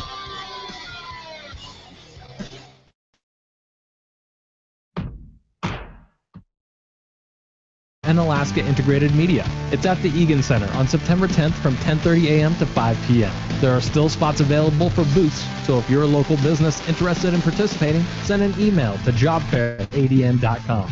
Come join us and find the next star of your team. I'm Leslie Moore. I teach 7th grade here in Anchorage. I'm tired of the DC outsiders coming to Alaska to falsely attack Dan Sullivan. Don't believe their dishonest ads. The truth is, Dan Sullivan has stood up for Alaskans and delivered results. I've seen it firsthand. After the financial crisis, my pension took a big hit. It was a difficult time for all Alaska teachers. But Attorney General Dan Sullivan fought back, forcing a Wall Street firm to pay for their malpractice, putting almost $500 million back into the retirement fund for Alaskans. Dan Sullivan stood up to Wall Street and Washington as our Attorney General and DNR Commissioner, fighting for Alaska. Dan Sullivan stood up for me and every Alaskan teacher. He's a man of the highest integrity, and he will fight for Alaskans, not for the big money special interests. This is a critical time for our nation and state. We need more people like Dan Sullivan fighting for us in the U.S. Senate. I'm Dan Sullivan, and I approve this message. Paid for by NRSC and authorized by Sullivan for U.S. Senate. Do you own your own business? Are you thinking about starting one? Are you an employee who wants to get the job done the right way and move up the corporate ladder? Well, this is the show for you. Innovation, technology, and professional business advice you can use. Listen to Getting Down to Business with David Weatherholt on Hot Talk KOAN 95.5 FM and 1080 AM every Saturday from 8 a.m. to 10 a.m. Your small business resource with advice you can use. You're on with Fagan and Biegel in the morning. Give them a call, 569-1080. KOAN. You're on with Fagan and Biegel in the morning on the Talk of the Valley, KVNT, 92.5 FM, 1020 AM.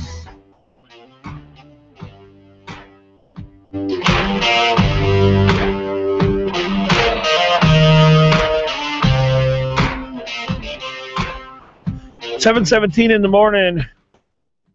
Fagan, Biegel, and Bonnie on this September 10th, 2014. Alaska's premier medical facility in South Anchorage, Alaska Neurology Center,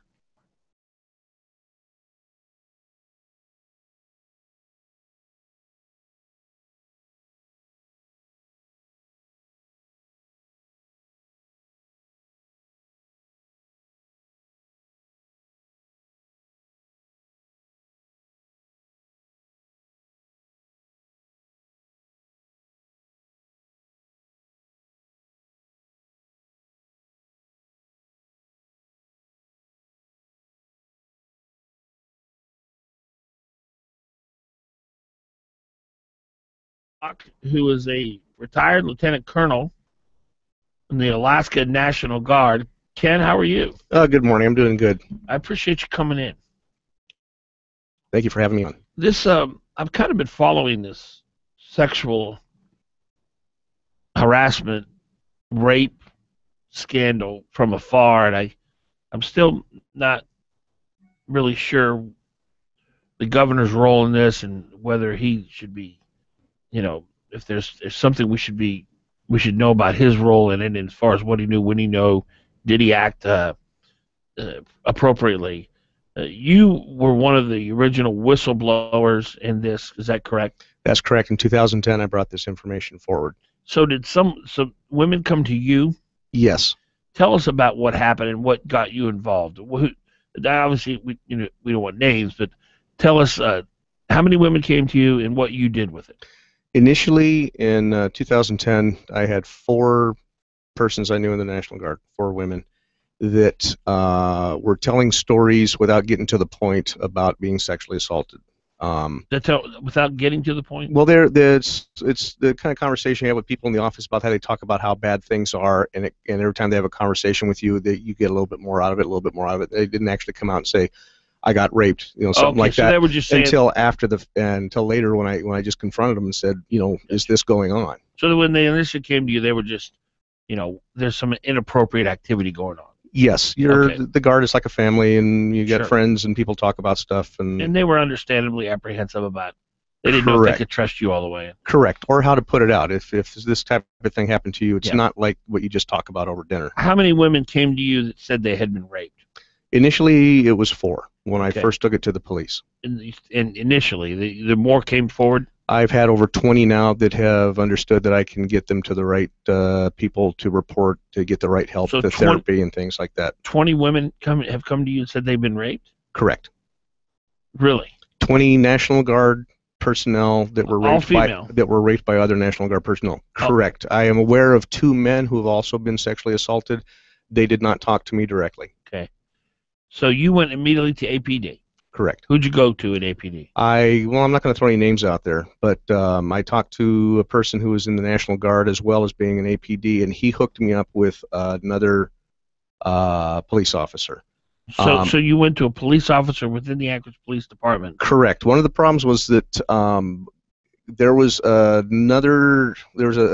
guy that was talking to me who was in the National Guard around the same time that was telling me he wanted out what he was involved in. There was some drug trafficking involved, things like that. Okay, but I want to focus on. Yeah, well, this kind of fits into the story of where basically what you had was one of the problems that popped up was we could just say that at least one of the rapists is a drug dealer, and you have suddenly had a jurisdictional boundary within the law enforcement community, which started throwing some problems in there. Okay, so you went to initially someone with the Anchorage Police Department. Correct. Is this a detective? Is it a patrol officer? A patrol officer was a friend of mine. He was in the National Guard. So you went to him because he was your friend? Yeah, what do I do for this? He's a police officer. And what did he suggest you do? He hooked me up with another police officer who was... a detective? I don't know what his specialty was. Okay, but he was someone in official capacity that would have had jurisdiction to investigate these type of crimes. Yes, he was actually... Well, he said that he was not in sex crimes, but he was in the narcotics area.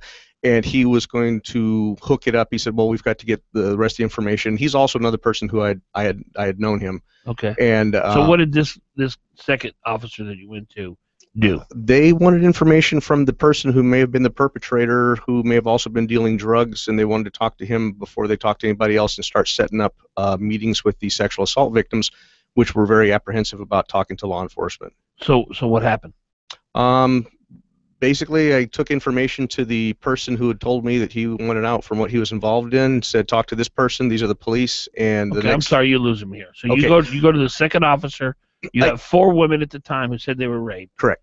What did this officer specifically do with that information? Specifically, he collected the information, and he said that this is something that the sex crimes unit needs to handle specifically, but he would be a volunteer to speak to any of the victims because he was also... So what happened then? When I talked to them, they were... Them being the 4 victims? The victims, they were willing to speak to him. Okay. It's like victims don't always want to go forward. So what happened? What happened was, next thing I knew, I was sitting in General Kakis' office getting chewed out for going to the police outside the chain of command with something like this. Okay, so what did you do next? What I do next is I was told to cease and desist all communications with the police, and that's what you did? No. So what did you do next? I tried to carry the information forward again. What did you do? just discussing with the police officers, told them this is still going on. Long story short, I eventually contacted the governor's office and took people trying to get the state troopers involved. So that was the last you spoke to AP? Pretty much. Okay, so then you went straight to the governor's office. Yes. And who'd you talk to there? Katie T-Pos. And what is her? She's the sexual assault response coordinator for the governor. Okay, and then what did she do? She was very attentive, listened, said she'd be happy to talk to the victims. When was this? How long ago? 2010. Okay. So she said she talked to the victims. Yes. Did she? I physically took several victims to meet with her. Okay. Then what happened? Nothing. So what happened next, though? I know you say they didn't do anything. Well, I'm saying that it was basically, that's a nice story, and so the governor's office didn't pursue it. To the bottom line, there was nothing that we saw. We were never contacted back. I tried to contact None of the victims were contacted back. They, as far as I know, after speaking with them, none of them were actually contacted by the governor's office. Okay, so what did you do next? Wrote a letter to the governor. And what happened with that? Nothing. Okay. No response. Didn't get anything back except. And you wrote it directly to him. Yes. This is 2010 still. 2010 still. So what did you do after that? I continued writing letters to National Guard Bureau, Department of the Army. I tried talking to Alaska State Troopers offline, trying to meet with them to find out what was going on. One thing that happened was when I would talk with the Alaska State Troopers is they'd hear my name and they actually told me, they said, we were told not to talk to you.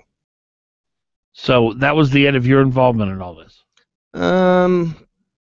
No, I continued. Every few months I'd write another letter to some official Okay, so you were constantly trying, but yes. You didn't make any, no one would respond to any of the things that you were doing? Not much. I did a few interviews on the military side of the house, but every time I did, they said, this is a local law enforcement problem. I did talk to, I was asked to talk to the media, and a meeting was arranged where I did talk to this fine gentleman here at one time. And that was about, my contact with the media that was about it. I let him know because I had no secrets. I said, look, I'll just tell you what I know and what I've seen. Okay. So what happened? Because the governor's office eventually initiated an investigation. Is that correct? I would say the investigation was initiated and he was told that it was coming. Enough complaints went forward. The sexual assault victims found out they could talk to me. They were not being treated properly within the National Guard. There's a whole checklist of things that you do, and I was the one that was actually getting these things done, even though it wasn't in my line, my job title. But Cactus eventually had to resign, so something happened to initiate an investigation. What was it? Do you know? I don't think it was a single thing. I think it was a series of complaints. So there were other people other than you, dozens, going forward. Yes, I'm in the limelight because I've been on the internet, but there's. And what was the name of the gal you talked to at the governor's office? Katie T-Pos. And have you seen anything reported or explained to the public as to why that meeting back in 2010, nothing really came of that? Or is it possible something did come of it, you didn't know about it? That's always possible. It's just that we haven't seen anything. The victims haven't seen anything. I haven't seen anything. And Did I would Katie also meet with the victims? Yes. I would also say that Katie you would understand that she would not have any authority to do anything, I don't think. I think she was, she's a staff person, collects information and things like that, so it's not that... But she works for the governor, so Right. she's got the governor's ear. Did Katie keep the 4 victims abreast of what was going on? As far as I know, she did not. Okay. Do you know when the governor initially initiated an investigation? It was a little less than a year ago is when I first heard something. The governor's office was going to request National Guard Bureau come and investigate. Why do you think it took 3 years? My personal opinion is that they were avoiding it. General Kakis had gone and told the governor's staff not to listen to me. I was a disgruntled employee making up stories. Do you know if there were any sexual assaults or rapes after you reported? Yes, there were. To Katie? How do you know that? Because I had victims come forward and tell me. Afterwards. How did they know to come to you? My name got out as a person they could talk to that would actually take them through the process. How many additional victims? I started initially with 4. I have over 20 now. And have I any had of these 15 by the time I retired in 2012? I had a total of 15. Have any of these 20 gone public and revealed who they are? Yes. How many? 2. And what is their story? One of them was basically she was at an official military function party and had something put into her drink, and when she woke up, she had been raped repeatedly by numerous people. I got to take a break, but I want to ask you about the circumstances surrounding these sexual assaults and whether there were, how many perpetrators there were. Was it a handful of perpetrators? Was it widespread? We're talking to Ken Blaylock, who is a former lieutenant colonel with the Alaska National Guard. The time is 7:29. Former lieutenant. And now the Fox News Business 7:29.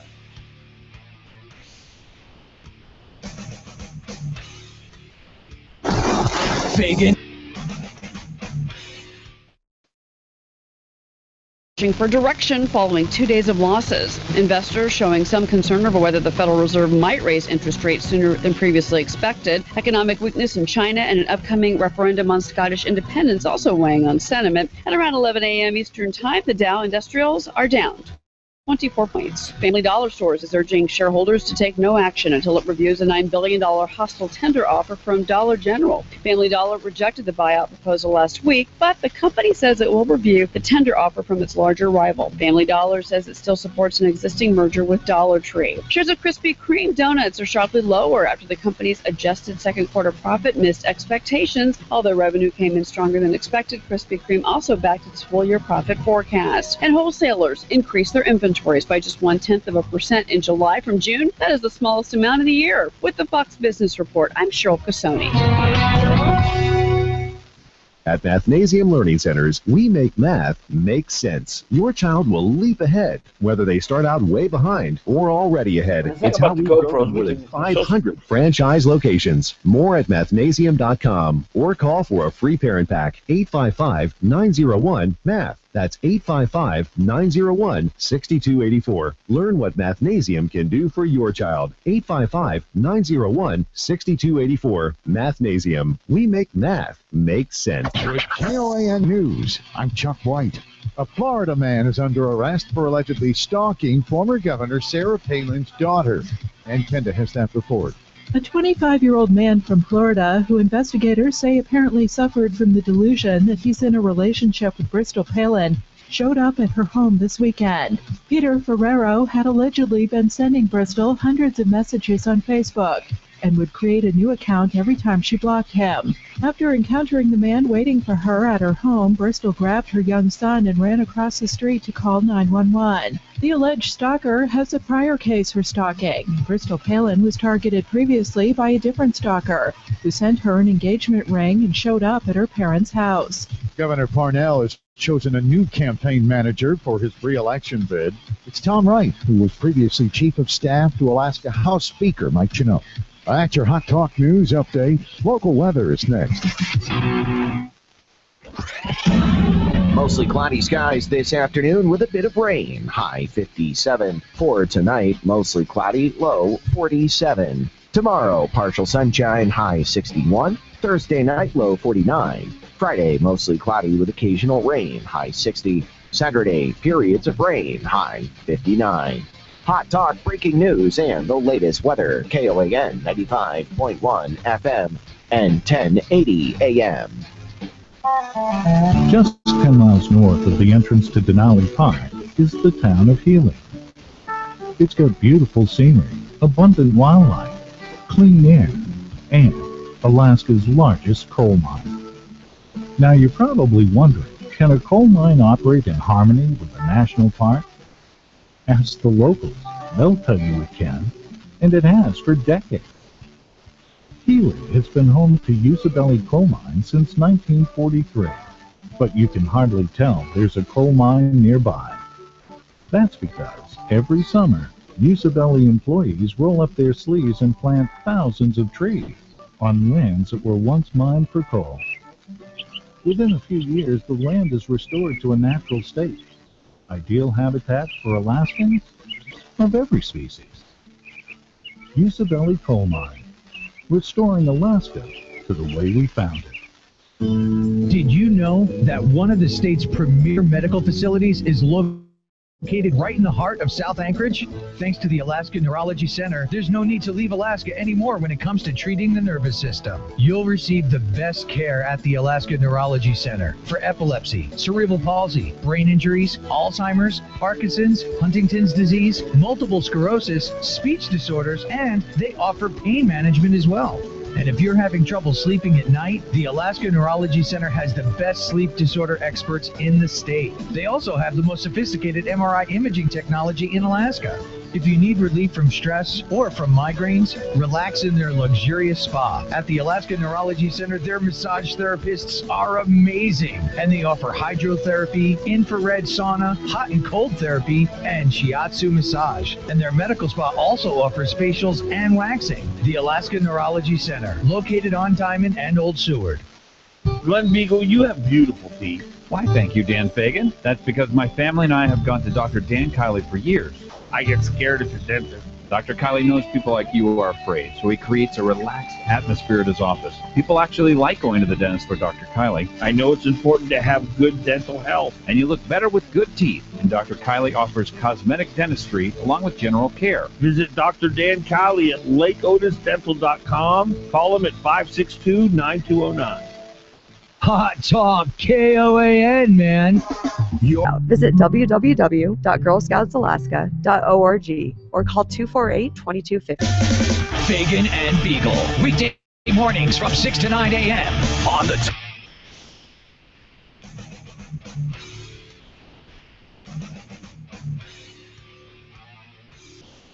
7:35 on a Wednesday. Fagan, Biegel, and Bonnie. We're talking to Ken Blaylock, who is a former lieutenant colonel in the Alaska National Guard. He has been characterized as a whistleblower after several victims of rape and domestic assault came to him in the National Guard. And Mr. Blaylock went then to the Anchorage Police Department and troopers, and eventually the governor's office with his story. This I want to hear the specifics about what the women told you, but I want to tie a little loose end on how this all ended up. So you talked in 2010 to Katie Teapot. Katie Teapot from the governor's office. And her position again was? She was very sympathetic towards the victims. Right, but her title. Her title, the sexual assault response coordinator for the governor. Okay, and at that time you knew of 4 victims. She met with the 4 victims. You've since run across an additional 16. They've come to you. This somehow ended up in the hands of the feds. It was a federal investigation. That was what the governor's office eventually did. They turned this over to the feds. Is that correct? Yeah, they turned it over, requested the National Guard Bureau, which is a federal, you could say it's a federal entity, that for them to come in from the outside to investigate. And what year was this handed to the feds? Do you know? 2013, you say? It was either the end of 2013 or the beginning of 2014 that they they actually got their marching orders. Please come up here and do this. I don't know the details of that. The initial 4 women who came to you that said they were raped, what was the circumstance of their rape? Where was this on base? Was this in social settings, or the original 4? One was raped at home by a friend. A member of the National Guard. Yes. Actually, 2 of them were. One of them was a friend that had come over. Another one was a friend that just showed up. These were at their houses. That's at their house, and these were single women. And how did the 4 women who were raped? They all had different perpetrators. No, 2 of them had the same perpetrator. Same guy. Yeah. 2 of the women. Yes. Of the 20 that you've since run across. Of the 20 I've run across, there are a couple of names that keep popping up repeatedly. There's 2 people. 1, 2, 3, 4. I guess I'll just come out and say it. 4 serial rapists in the National Guard. So do you believe that this whole entire scandal is confined to 4 perpetrators? No. But there are 4 that did the majority. That spoke with me from the victims that spoke with me. These 4, what has happened to them? They are, at least 3 of them I know. There are outside independent boards which are reviewing their packets, and I know that at least 2 of them have been recommended for reduction to private and given other than honorable discharge. Wait a minute. These are serial rapists. I don't care about all that. You have to understand. Have they been arrested? The National Guard is not part of the criminal justice system. They have no legal authority they're not immune. to prosecute criminal cases. But when they look at regulatory cases, what's supposed to happen? I'm not privy to the actual board results and things like that themselves until it gets available on the Freedom of Information Act. But these people, what they're being kicked out for is for violations of regulations, which is all the National Guard can do. That information is then supposed to be turned over to law enforcement by the senior chain of command. So, is there any indication to you that these 4 serial alleged rapists, with several women who can corroborate that they've been raped by these guys, is there any of you that law enforcement is involved and now actively investigating? On a fraction of the cases, yes. And I mean, I'm talking like 2 or 3 of them, I would say yes, but the rest of them, I would say a definite no. And how do you know that? Because the victims have not been interviewed by law enforcement personnel. Are you kidding me? I'm not kidding you. Will any of these victims talk to us without? We would never identify them, but would they talk to us about this and corroborate your assertion that they were raped, and that the law enforcement knows about this, right? They filed criminal. There are certain law enforcement personnel that are aware of this, but I'm not talking about a friend of a friend. I mean, these women went through the process of going to the police and saying, "I've been raped by such and such." Yes, that is correct. And yet, you say they haven't been contacted by law enforcement. Some of them have said that they've been actually completely ignored by law enforcement. So they went in. I want to be clear here now. When you start talking about the law enforcement folks, I don't want to slam all of them. I think the majority of law enforcement are just like the majority of the National Guard. They're above board and they're better than most people. Well, of course. Nobody's saying that. What is happening, the way this pattern starts, when you start seeing this, is that there is a belief within certain state trooper and APD circles that when you get a sexual assault victim from the National Guard, you turn it back over to the National Guard to process, which that's not legal, but you have certain people which are put into that position where that's what happens. And I've seen it happen on more than one occasion. So that's what the problem is. Have you talked to Police Chief Mew about any of this? I have not. Have you talked to the head of the troopers about this? Not the head of the troopers. I've talked to several. I've attempted to contact several people. Well, I just want to make sure, Ken, that I'm hearing you right, because this is, and frankly, an astonishing accusation that there are 20 women that you know of that have been raped and have gone forward and filed criminal complaints with law enforcement. Well, it starts getting muddy in there. Okay, I wasn't there for all of them. I did take more than one victim down to the police. How many? Just say more than one. I don't want to get into that, but but that's important. But I can tell you that. Okay, 4. Okay, so there are 4 women now, not 20. Now, well, here's where the breakdown happens. Okay, is within the chain of command within the National Guard, they have been putting out sexual assault victims must all be reported to them, which is false. And so they carry them to them. It's like there's a report came out saying that they have 37 reports of sexual assault for the last couple of years. Okay, what they're counting as reports of sexual assault are the ones that they've chosen to count as reports of sexual assault, not the actual sexual assaults themselves. The chain of command within the National Guard, which is now being eliminated.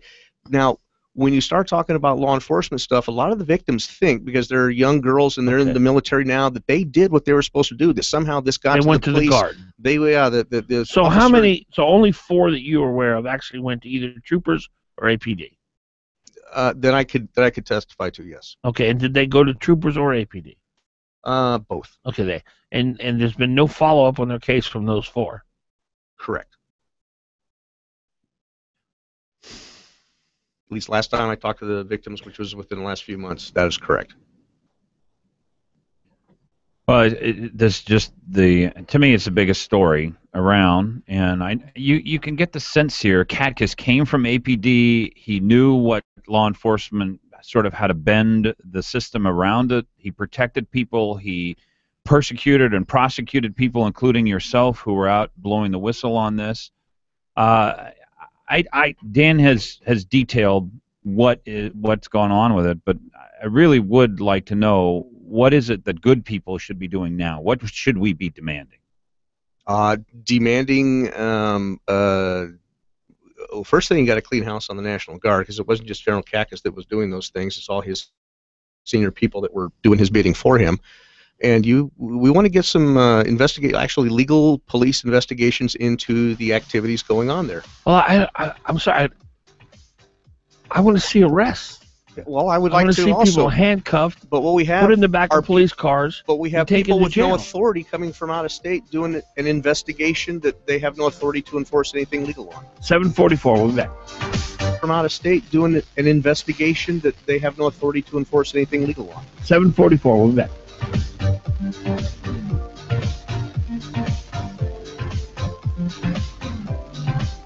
Don't just sit there. Give them a call. 569.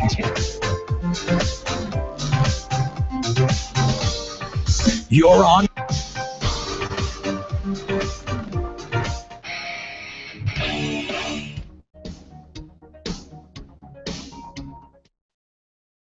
$9233. That's 1-800-509-9233. By calling the treatment helpline for drug and alcohol addiction, you can turn your life around. Our advisors will match you with a proven 5-star luxury treatment center that will end your drug or alcohol addiction once and for all. Your future can still be bright. When you call right now, you'll speak to a recovering addict who understands what you're going through. Let us help you break your addiction to drug or alcohol before it's too late. This call is completely confidential, and if you have private insurance, there should be no cost to you. Take 5 minutes of your time and call right now. It may change your life for the better. Call 1-800-509-9233. That's 1-800-509-9233. Call 1-800-509-9233. If you're ready for the movies, there's just one place to go. Check out moviesak.com. Find movie showtimes for Anchorage and the Valley at moviesak.com. Check out trailers and reviews updated daily. Moviesak.com, your local location on the web to find out everything you need to know before you go out. Register for free movie tickets that are given away every week and the grand prize of movie tickets for life. This is Olympic cross-country skier Holly Brooks. Are you an adult who wants to help today's girls become tomorrow's leaders? Girl Scouts of Alaska is looking for volunteers. Lead a Girl Scout troop, coach a Lego robotics team, or present at a workshop. Parents, grandparents, college students, and retirees can all be Girl Scout volunteers. All you need is a willingness to help make tomorrow's leaders from today's girls. Girls like me, because I was a Girl Scout. Visit www.girlscoutsalaska.org or call 248-2250. You're on with Fagan and Biegel on Hot Talk KOAN. Paid for by NRSC and authorized by Sullivan for U.S. Senate. Fagan, Biegel. Weekdays 6 to 9 a.m. The Talk of the Valley. KV. 7:47 is the time. Dan Fagan, Glen Biegel, Bonnie Cameron. Senate candidate Dan Sullivan's coming up later in the broadcast. Our number 569-1080 if you'd like to call in and weigh in on this very heavy subject, very, very disturbing subject. We're talking to former Lieutenant Colonel Ken Blaylock, who was one of the whistleblowers in the Alaska National Guard rape and sexual assault scandal. And this is a very dramatic story you're telling here, Ken, and I have no reason to doubt that you're being honest. But, you know, there's two sides to this story. One, obviously, there was a culture at the Alaska National Guard that was despicable in that it looked the other way at assault and rape of female. Correct. And even in rare cases, male. I think a pretty strong argument can be made that the governor's office was slow to act on this. The two agencies that apparently have criminal jurisdiction, troopers and APD, I think an argument can be made that they've done less than a adequate job investigating this. That's the past. And General Cactus obviously should have been removed. And, you know, what can you say about a guy like that? That remains active to this day, if what you're saying is true, is that you have had 20 women come to you who say they have been raped. 20 women in the Alaska National Guard who say they've been raped, and there has yet to be a single arrest. That I know of.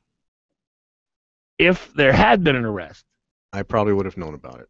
Because you have a relationship with these 20 women. They've come to you. Yes. Someone, somewhere, needs to answer why.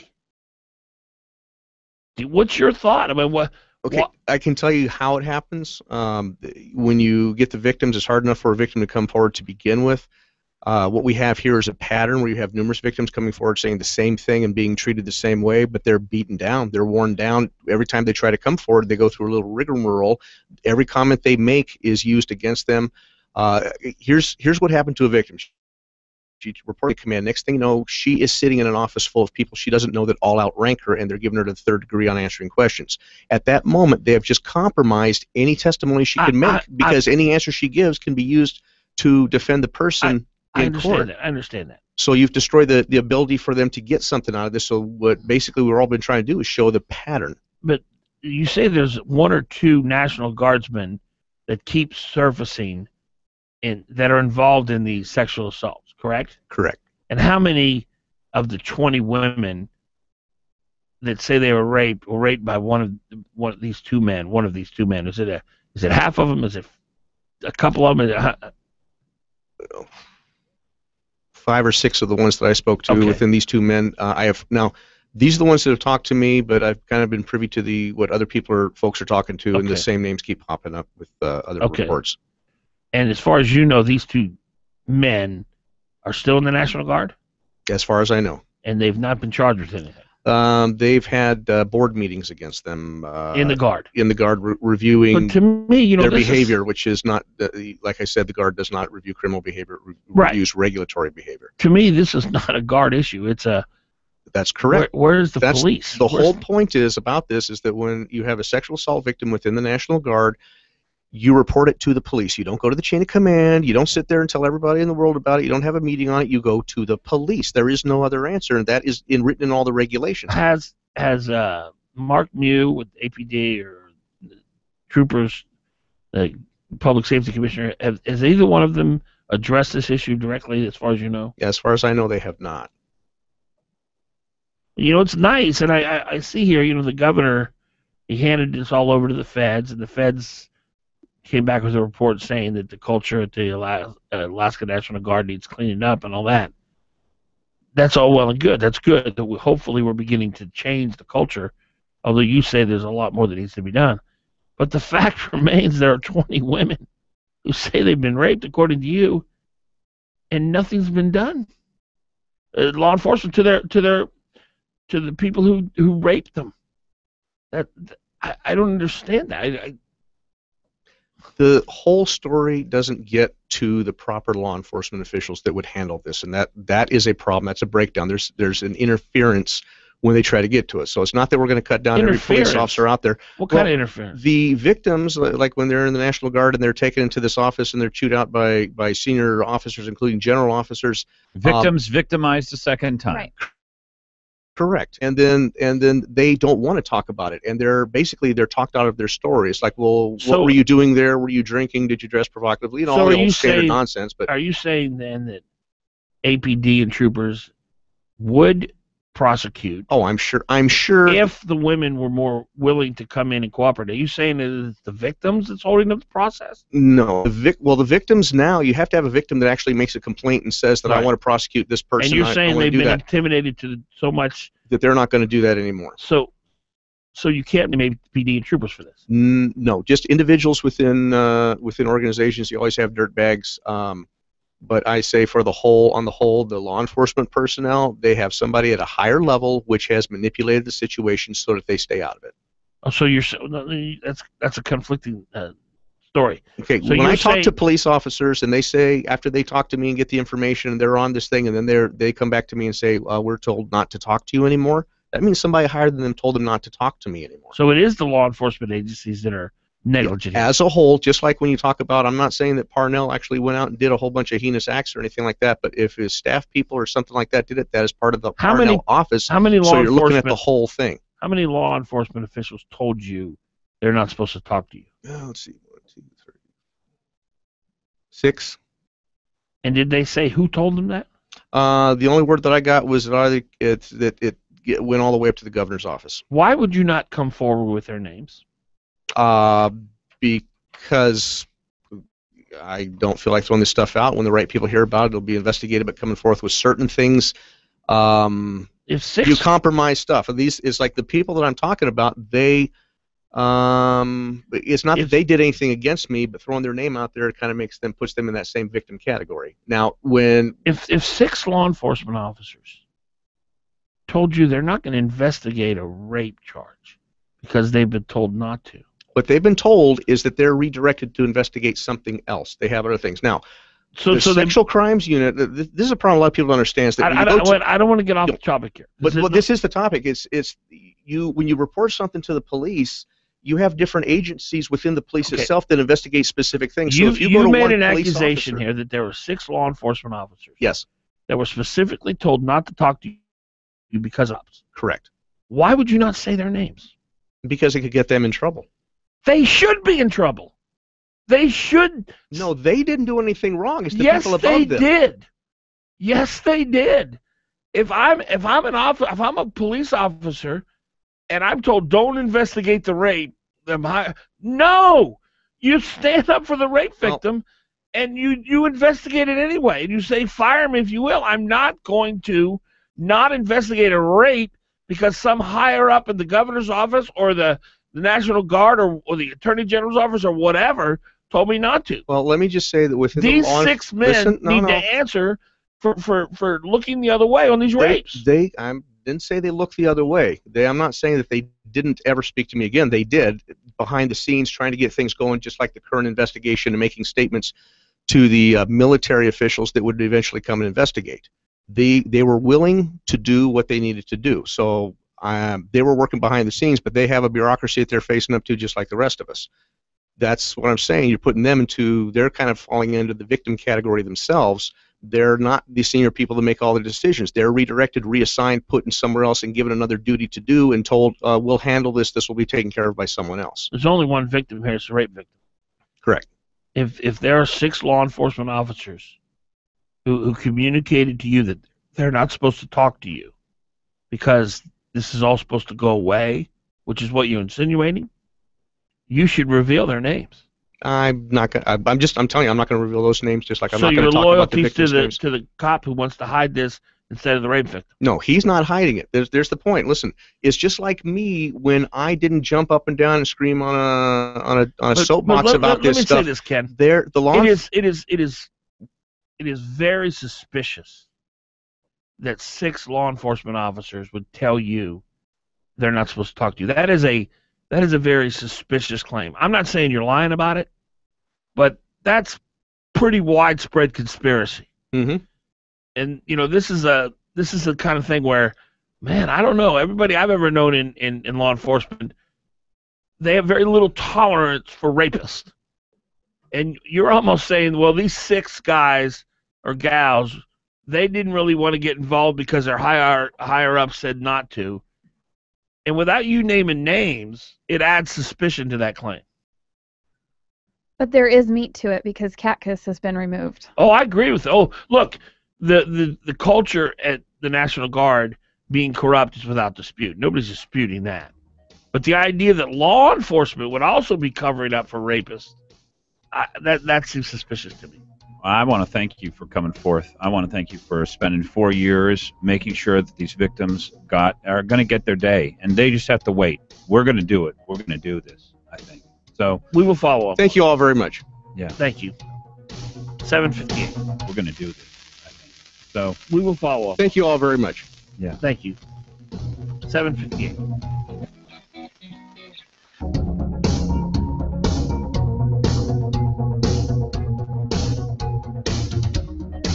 You know what I didn't learn in law school? How much time is spent on documents.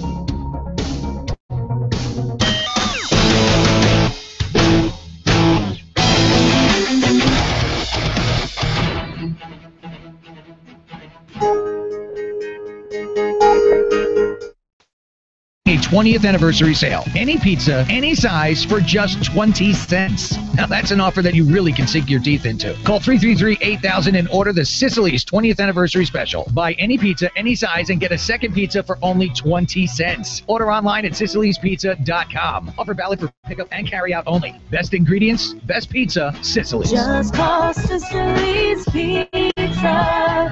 333-8000. You're listening to Hot Talk, KOAN, Anchorage, AM 1080, and retranslated on 95.1 FM on K236CG, Anchorage. Fox News Radio, I'm Lisa Brady. Even veteran investigators are having a hard time with this one. 5 young children murdered their own father. The suspect. A briefing just held in South Carolina, and Fox News Radio's Evan Brown is following it live. Lisa, law enforcement in Lexington County, South Carolina, is having a hard time stomaching the idea that a father would kill his own 5 children and dump their bodies hundreds of miles away in Alabama. Lewis McCarty is the sheriff. I made a promise to these children's mother that I would bring these children home, and I was not going to go back on that promise. Now, Timothy Ray Jones Jr. confessed to police in Mississippi after being pulled over for drunk driving. He'll be charged with 5 counts of murder. The 5 kids were as old as 8 and as young as 1, Lisa. Evan, the cause of death not yet confirmed. In all of his trips to Iraq, Secretary of State John Kerry says he's never seen the unanimity he sees in the new government. And commitment to the concept of inclusivity and of addressing the unaddressed issues of the last 8 years or more. This after meeting with Iraq's new prime minister in Baghdad, who has promised to address the minority Sunni concerns that paved the way for the rise of ISIS. How to stop ISIS. We get President Obama's plan tonight in prime time. Fox News Radio's Steve Taylor live in Washington. U.S. planes already are attacking ISIS fighters in Iraq. Senate Democratic leader Harry Reid says President Obama wants to extend those strikes across the border into Syria and also begin arming ISIS opponents there. This is a smart, strategic, and effective approach, and I support it. Senate Republican leader Mitch McConnell says the American people will want specifics. After the beheadings of 2 American citizens, they don't want an explanation of what's happening. They want a plan. The president speaks at 9 p.m. Eastern Time. Lisa. Thanks, Steve. And you can hear the address live on many of these Fox News radio stations. Fair and balanced. Gear up for fall and haul in the savings. Choose 0% 60-month financing or big cash off select John Deere tractors. From the 1 family to 150 horsepower utility tractors. Plus, get $1,500 off new 1 family tractors when you buy 2 implements. Offer ends October 31st, 2014, subject to approved credit on John Deere financial installment plan. Some restrictions apply. See your participating dealer for details. Visit your local John Deere dealer today to take advantage of special savings going on now. Find out more at myjohndeeredealer.com.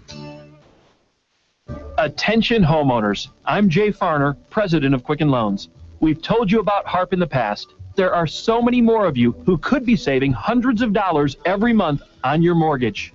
It's simple and easy. And for 4 years in a row now, J.D. Power has ranked Quicken Loans highest in the nation in customer satisfaction for primary mortgage origination. To learn more, call 800-QUICKEN. Visit jdpower.com for award information. Important terms and conditions apply. Call us for cost information. Equal housing lender. Licensed law 50 states and MLS number 3030.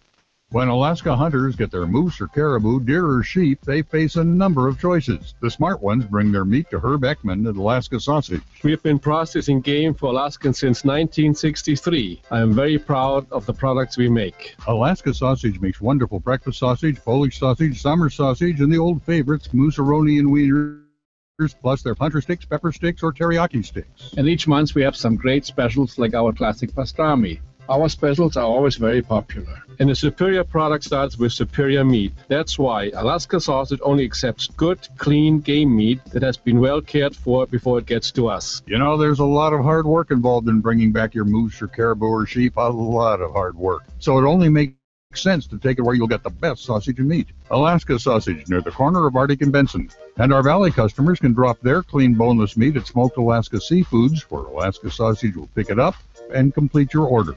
Just tell him Herb sent you. Hi, my name is Mike Ferris, President of Alaska Enterprise Solutions. We are the face of Xerox in Alaska. Xerox is a trendsetter, and AES Xerox is following in those footsteps. We are the document management experts, specializing in short-term rentals of copiers and scanners. We have offices in Anchorage and Fairbanks, and we are your Xerox professional agency with an Alaska focus and worldwide support. You can reach us at aesalaska.com or 561-5100.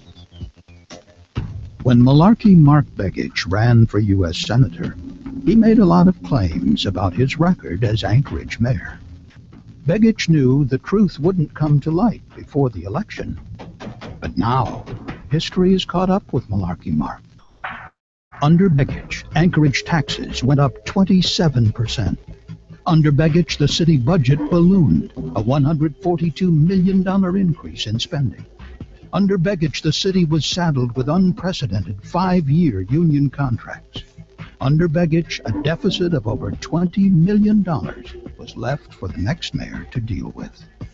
Begich left Anchorage in serious trouble. Alaska's Energy, America's Values paid for and is responsible for the content of this advertising.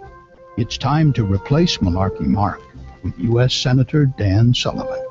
Not authorized by any candidate or candidates committee. EnergyandValues.com. When I grow up, I want to be a pro basketball player. An elementary school teacher. Oh, an Olympic gymnast. No matter what dream you choose or where you are in life, your local Country Financial representative offers helpful advice on everything from auto and home insurance to financial planning, education to retirement, and business insurance too, so that you can continue to grow and dream. For more information, visit countryfinancial.com or call 1-866-COUNTRY. Country Financial. Grow your own way. You're on with Fagan and Biegel in the morning. Give him a call, 569-1080. 82250.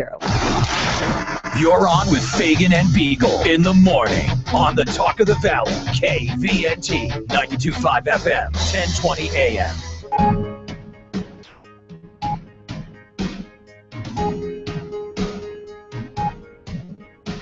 6 minutes past 8 o'clock. Don't pay more, pay less, and pay less car sales. What a great selection of beautiful, beautiful, beautiful cars, trucks, SUVs. Ali Sheik and his team at Payless Car Sales. Here's the thing. When you walk onto the lot, first thing you're going to think over on East 5th Avenue, 919 East 5th Avenue, you're going to go, wow, look at all these beautiful cars and trucks and SUVs. These are really nice. You know, a lot of times you go to a used car dealership and it's like, car with 130,000 miles and rust. Not Ali Sheik and his team. They really go out and they get quality, top-of-the-line vehicles, but they buy them at a good price so they can pass that savings on to you. And plus, they offer very flexible financing. So they're going to put you in a really nice car, and it's going to be reliable. They don't sell it to their own family. They wouldn't sell it to you unless they sell it to their own family. Ali Sheik and his team at Payless Car Sales. Go see them. East 5th Avenue. If you're looking for a vehicle, telling you it's the place to go. Payless Car Sales. 569-1080, 569-1080. Glenn, your thought on here's we just had Ken Blaylock on, who is a self-described whistleblower. He's former lieutenant colonel with the Alaska National Guard.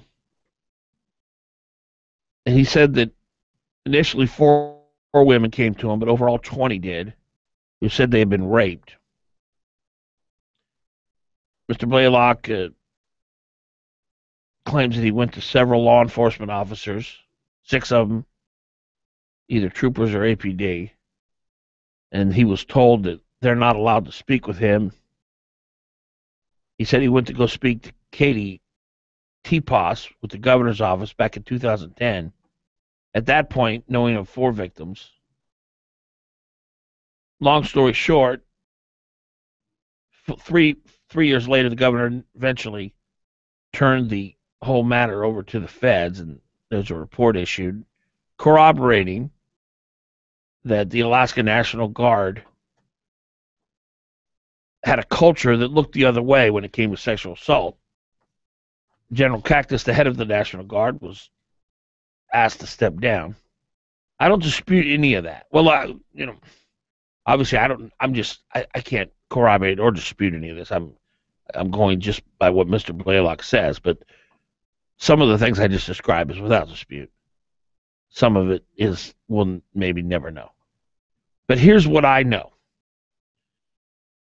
The scenario as it exists now is we have the adjunct general who was asked to resign. We have a report that says there's a culture that looked the other way. But in the present, according to Mr. Blaylock, there are 20 women who say that they've been raped by Alaska National Guardsmen, and that there are 6 law enforcement personnel who know about it, apparently won't do anything about it because they've been told by higher-ups not to, and no one has yet to be arrested. If that's true, it is without a doubt the biggest story in the history of Alaska. I'm having a hard time believing it. I'm not. The part where the police, when he went, because he kept going, he went with these women. Obviously, this guy has done an enormous amount of work here. He met with dozens of women. He has taken them to the police. These are things that I would never 20, have not thought dozens. of. 4 of them at least. 6. It was 4 or 6 he'd taken. 4 initially. Right. 20 total. Right. That's How not many did he dozens. take to the police? I believe he said 4. 4, just 4. Yeah, he said over 20. He knows of over 20. People have testified to him personally of over 20. Well, he said he didn't talk to all of the 20 personally. He said that he had heard, some of them he had heard through other channels. But I thought all 20 had come to him. no. I thought not all of them had given him direct evidence that they'd been raped. Because I asked him about it. I said, so 20 came to you personally? He said, well, some I heard through other channels. Mm-hmm. But he's aware of 20 rape victims. Over 20. 20, he said. Maybe over 20. Yeah, whatever. But he also said he went to 6 law enforcement officials. He didn't specify how many were troopers, how many were APD. And then all 6 said, I am not allowed to talk to you because of higher-ups. And I asked him why he wouldn't reveal the names of those 6 law enforcement officials. And he said he wanted to protect them. I don't understand. They asked him not to. I understand that, but I don't understand why you would want to protect someone like that. Well, there is a chain of command inside the law enforcement, and there are various duties that are assigned to different people. I don't know. I don't know how all that works, which is what I think we have to go from here is, why aren't you arresting people? And I think that at least at 2 levels, because I'm looking at this as 4 different levels: the National Guard, Catkiss. This guy's a problem. Well, that's passed. Hopefully he needs to see jail time for sure, and they need to figure out how he was able to do what he did. Second, at the APD, reports of rape. Oh no, this is a National Guard issue. Wrong. That's dead wrong. They're absolutely wrong. There couldn't be more wrong. This is your problem. This is your investigation, not a National Guard issue, because that went back to Catkiss, and then it got swept under the rug, and then they got rid of the people who reported it. And thirdly, the troopers. The troopers have jurisdiction over all this stuff, and maybe not over every single base, but over a lot of the cases that happened. They are not allowed to sweep this under the rug. If they don't understand that they have jurisdiction and that this is not to be turned over to the National Guard, then they have to have a class, and they have to have corrective measures taken. Fourthly, the governor's office. 2010 till now? Now, I realize that everybody in the chain of command was calling into question Ken Blaylock. They were essentially savaging and dismissing and abusing further the women who'd already been raped, who'd come forth. Did it disturb you a little bit that, was it Jason Smith, the APD officer who was killed? Jason Allen, he said. Jason Allen. Because I remember the case. I did the case. I mean, I covered the story for Anchorage Police Department. I mean, for Channel 2. He was shot in his car. And when was this? Oh, several years ago. Okay. Actually, I don't know if I was working for Channel 2 or not. I don't remember. Maybe I did it on KFQD, but he insinuated that APD was involved in that officer's killing. Did he not, Bonnie? He did, and he did not let you finish to let him off the record. So, does that not hurt his credibility a little bit, Glenn? Yeah, I mean, to me, I think there's. And they said that there are a couple of APD officers that are working with drug cartels, which are working with terrorists. Does that bother you a little bit, Glenn? Yeah, but I have a little bit more of the backstory, I guess, and this is part of why I didn't really know what to do with all What do you know that we don't know? Oh, that there were shipments that were being flown around. Katkes has got a lot more to answer for than just rape. That rape is only a part of what was going on. Drug shipments. Well, that wasn't in the report. And what report? The federal report. No, they did say that there was a misuse for personal, private reasons. They went through misuse of what? Misuse of airplane. What shipments were you talking about? That there are drugs being shipped. 814. But there's nothing. What shipments were you talking about? That there are drugs being shipped. 814. But there's nothing.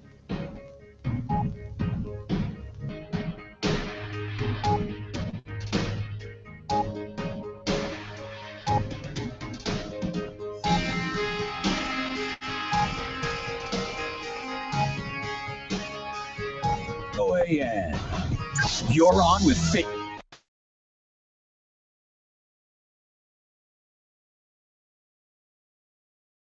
Cotton on Saturday, September 20th. Shiver me timbers, we'll need to batten down the hatches and set our course to help raise money for the Blood Bank of Alaska's treasure chest, else we'll be sent to Davy Jones' locker. Aye, navigate your way to Town Square at 7 p.m. for a group photo with your crew. Make way anytime after 7 p.m. to the participating pubs in downtown Anchorage with your treasure map to win 80,000 air miles and more.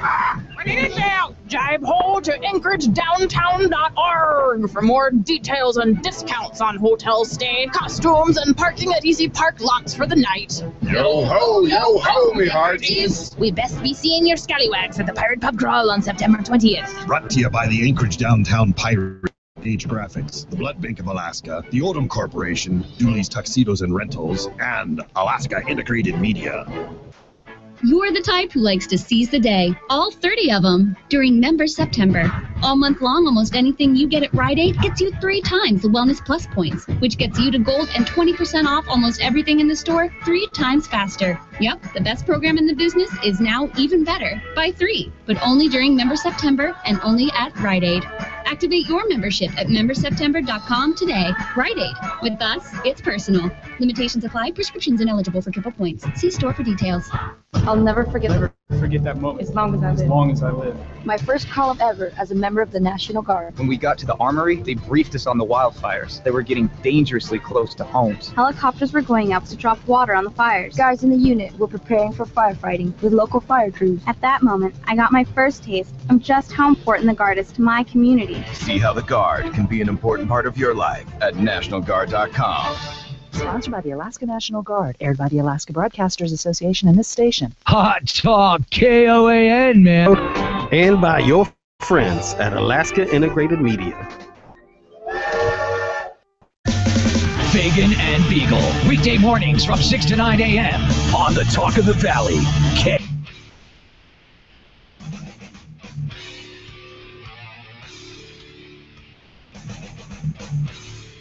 8:17. Here's the thing, Bonnie.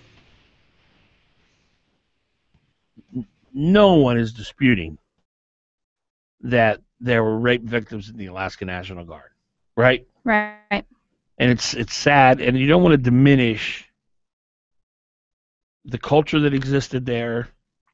It was a clearly look the other way culture. I just find Mr. Blaylock's story the peripheral edges of it.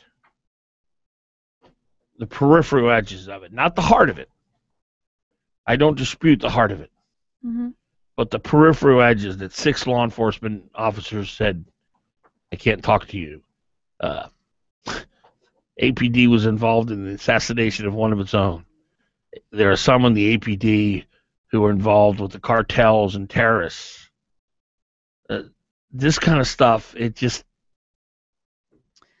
My thought is that they were told not to talk to him because he lost credibility when he starts talking conspiracy theories. Yep. So there goes some of his credibility, a lot of it. But it does not surprise me that people in law enforcement might know about it and look the other way, because their oath, they forget about their oath to the people. and their oath becomes Have their you known many command. law enforcement officers? People in law enforcement? More federal than local. Yeah. Well, I haven't really dealt much with federal, I guess. Yeah, I have. I went to the FBI Training Academy with Sarah Palin. We did that together. Most people who in law enforcement that I have known and dealt with, and there's many. I've covered the crime beat a considerable portion of my career as a reporter.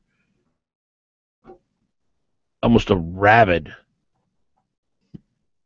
hatred for rapists. It's something that I've never met anybody in law enforcement who's like, oh well, he's a rapist, let him go. I mean, that's just my experience.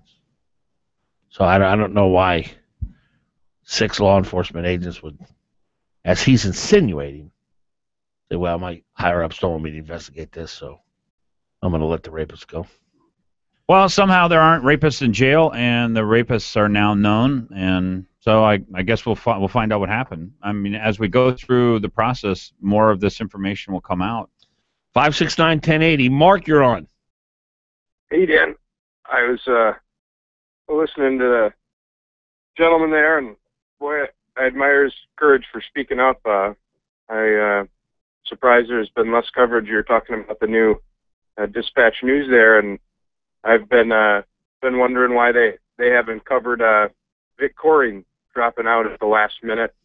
It seems like I don't know, dirty tricks to me to wait till 4:30, and then all of a sudden Vic Coring is no longer in the race. Well, what do you mean? What's the dirty trick? Oh, that you sign up to run as a candidate for the Alaska Independence Party, and then all of a sudden, right before the deadline, he endorses Dan Sullivan. That doesn't surprise me at all. I read that same story.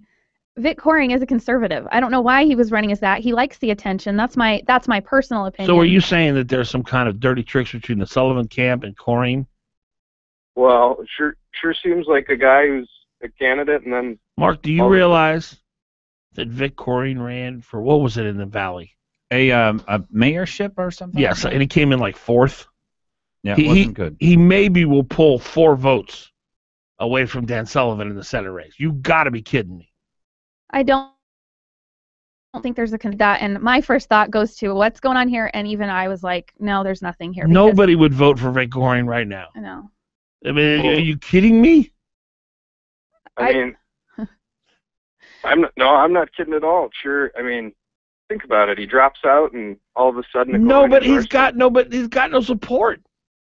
He wanted the airtime to be able to say, "Oh, we just need to get rid of we need to get rid of Begich." Is it a conspiracy just by Vic Coring, where he runs as the candidate for that party, and then I don't know, maybe he doesn't like Meade Treadwell or something? No, this is the Senate race. It seems like yeah, that's what I mean. Meade Treadwell ran for Senate, but if Meade Treadwell had gotten in or looked like he was going to win, then maybe he would stay in. I don't know. I mean, maybe it's a conspiracy just in his own mind, just to sort of try and throw things. He likes the attention. That's all this is about. He is a perennial candidate. Yes. He runs for stuff. Though that you're going to see Vic Coring 30 years from now in the Pioneer home with a Vic Coring for governor sign in front of his bed, because he will have the same one that he's been using. Mark, are you part of the Alaska Independence Party, the AIP? No. I just think it's really, really suspicious. So what are you trying to say here? That Sullivan diabolically got together with Vic Coring and said, "Hey, don't run, because if you run, I can't win." Is that what you're saying? I don't think it's Dan Sullivan himself, but it sure seems like something his campaign. How many votes do you think Vic Coring was going to get? Well, I mean, he got a few thousand, and it's not about the votes that he's going to get. It's about, it seems like voter fraud that you sign up to run and then all of a sudden drop out at the last minute. Well, how's that voter fraud? I mean, you're disenfranchising a whole class of people. There's people all across the state who have been involved with the Alaska Independence Party for years, and you got these, bigwigs, politicos, how many people playing games. How many people signed up to run the Alaska Independence Party primary? Well, I saw at least 2, right? I mean, he beat someone else. Oh, so Corey won the primary. So Corey won the primary? Yeah, and then waited till right before the candidate filing. Or I can't remember as. Well, can't the party put up another person for the general? That's a good question. Well, of course they can. I don't think so. I think you waited until the last minute. I think he probably just woke up and said, "What am I doing?" No, I don't think so. I mean, right on the last day, he grew his long hair. He was growing his hair out or something like that. The Alaska Independence Party, if their for a candidate drops out of the race, they can put another candidate in. Was So it too it's a late? moot Was point. it 4:30 No. before the Tuesday when? Yeah. I don't On the I ballot. Printed remember. his name. They would have printed his name on the okay, ballot. I remember the Gotcha. specifics. Okay. Of And this. now they won't. Okay, now Mark, I hear you now. So his name won't be on the ballot. Okay, so you're saying Corey purposefully tried to win the Alaska Independent Party nomination just to pull out at the end, so the party would be of no relevance in the general. Okay, well Yeah. that could be true. Yeah, I can't dispute that. And Dan's got put all the pieces together now. It's all Well, coming together. when I'm wrong, I'm wrong, and you're right. I can see that could happen, but it's all irrelevant because the party wasn't gonna. I mean, what percentage of the? Well, my guess is Vic Coring just thought, even if I get a couple of thousand votes, that might be the couple thousand votes Begich needs to win, and Sullivan's way better than Begich. I mean, Well, good for him if That's that's just what my he thought. guess. I don't know. I think it's conspiracy within Vic Coring. I don't really think it had a whole lot to do with anybody else. But don't you think? Okay, you see, you guys are questioning Vic Coring. No, Mark, I hear you. You make a valid point. The people who voted for him, he betrayed them. There's no doubt about that. And if you're an Alaska Independent Party member and you wanted to see an Alaska Independent Party candidate on the ballot, you should be very frustrated with Vic Coring. I agree. And I guess my point is that all Alaskans should be concerned about this kind of thing if it's an orchestrated, what about the choreographed. What about political all the dirty trick? people who voted for Malott? Same thing. Yeah, that's a much bigger deal. No Democrats. No Democrat on the Who's your candidate here? in the For Senate. Well, I tell you what, I was hoping I'd have the chance to vote for Joe Miller, and I sure as heck am not voting for Cleveland Dan. So you're voting for Begich by absence. Now, could Joe Miller change your mind about that, by the way? If, Joe Miller's going to come out and he's going to give his reasons for supporting Dan Sullivan, Senate candidate, and are you going to listen to him, or is there nothing he could say? Well, I think I'm going to think long and hard about it, and I'll listen to what Joe has to say, but Who would be better, Begich or Sullivan? Begich, without a doubt. Okay. Thank you, Mark. Appreciate your call. Why does it matter where people are from? I've lived here my whole life. Somebody could move here a year ago and run for something, Senate here, and I would consider them. To me, it does not matter. That is a non-issue. If they are passionate about Alaska, they moved here by choice, and they care about this state, and they have the same ideals as I do, I don't care where they're from. This is an invalid argument. It's called the nativist argument. Yes. You're not part of us, and therefore you don't You know who played understand that us. card more than anybody? Who? Oh, bless her heart. Oh, I thought Meat Treadwell played it quite a bit. No, he did, but Sarah Palin played that a lot. She's not even technically from here. She was not born here. Like one when she moved. I know, but still. But anyway, yeah, I mean, and this is the kind of games, because these are the emotional sides of arguments And nowhere, that we really no other like. state does that. Probably Hawaii would be the only other one who would have that kind of pride. Let me ask you a question. If I try to get it, and we got Dan Sullivan coming up, the Senate candidate, do you think I could get him to comment on the Sarah Palin hillbilly brouhaha? I bet he will have a clever comment. I bet he won't. I'll bet this is what he'll say. Stay out of it. This is what Sarah was a fine leader and a real conservative leader in the movement, and I'm very happy that she represents Alaska. I guarantee, but come on, what about this fighting and she's yelling, "You know who I am," and I'm going to write in Dan Fagan. That was really well done. You think he'll answer it? You think there's I any way? do. You got to answer because it's a fascinating little story. Let's bet a Coke. All right. that he doesn't touch it. He'll filibuster and spin. Okay. He won't directly answer. I believe he will answer it in some way, either with a funny little quip or just something. Ronnie, what do you think? I don't want to talk about that stuff. I want to talk about real issues. Sarah Palin is a real issue. I She am has several real no issues fun. all going on. I with want her, straight to all the meat. simultaneously. The reality television world is a real issue. Okay. Man, I hope somebody's got tape of that. Can you imagine? 8:29. Dan Sullivan, Senate candidates next.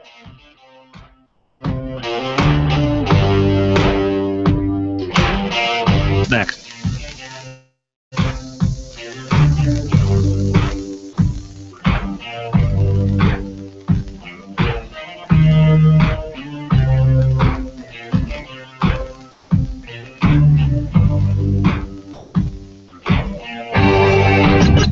Fagan and Biegel on Hot Talk KOAN and online at 1080KOAN.com.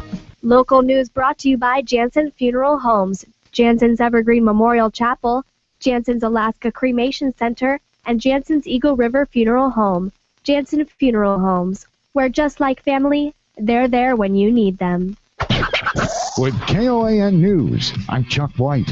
The University of Alaska Board of Regents has retracted the retention bonus of $320,000 for its president, Pat Gamble, with his approval. He agreed with critics who thought the bonus was excessive during a time of budget. Anchorage is being sued by the family of a man who died in a fall from an escalator at the Denaya Center in September 2012. The lawsuit says center managers should not have allowed 59-year-old Theodore Miners to be served alcohol after he was already clearly intoxicated. A whale found stranded on the rocks near mile 104 of the Seward Highway Monday has died. Marine officials say the adult male beluga whale got stuck on the rocks following a fast-moving tide. Residents who saw the creature in distress tried to help out by covering it with sheets and seawater, but the whale died a short time later. That's your Hot Talk News update. Local weather is next.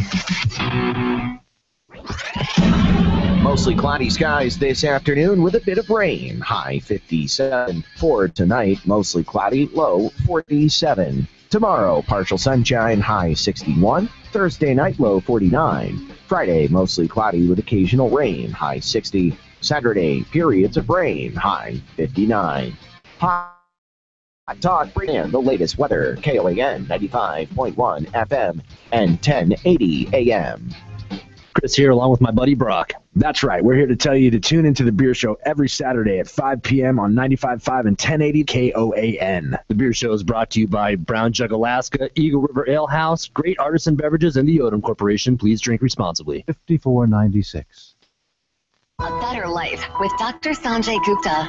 Making just a few small tweaks to your running technique can eliminate side cramps and prevent other injuries as well. I'm Dr. Sanjay Gupta, CNN's chief medical correspondent. If you're new to running, make sure to ease into the activity. Increasing your distance at one time can lead to injury. There are running apps as well for digital devices, like Couch to 5K and Couch to 10K, that can help ease you to your goal. Another tip, an important one, you can prevent side cramps by learning how to control your breathing during a run. You should be at a pace where you're able to carry on a conversation. If you find that you're out of breath, slow down your speed. There's really no rush. Then take deep belly breaths to get it under control. Also, if you're short on time, skip the pre-run stretch. Research shows it doesn't prevent injury. The best way to do that is to stretch and rehydrate.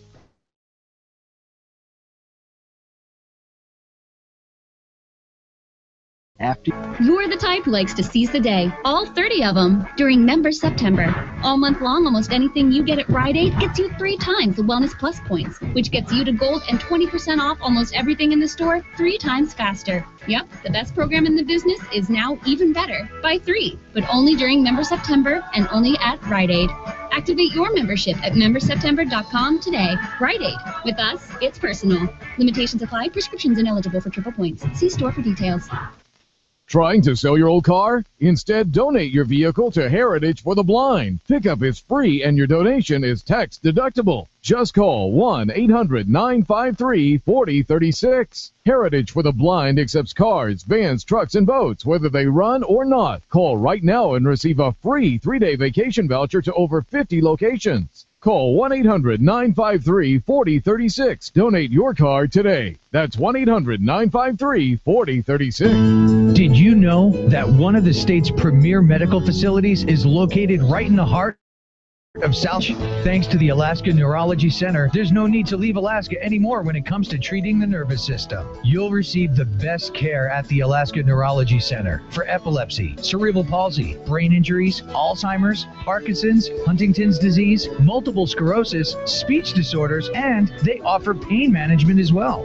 And if you're having trouble sleeping at night, the Alaska Neurology Center has the best sleep disorder experts in the state. They also have the most sophisticated MRI imaging technology in Alaska. If you need relief from stress or from migraines, relax in their luxurious spa. At the Alaska Neurology Center, their massage therapists are amazing. And they offer hydrotherapy, infrared sauna, hot and cold therapy, and shiatsu massage. And their medical spa also offers facials and waxing. The Alaska Neurology Center, located on Diamond and Old Seward.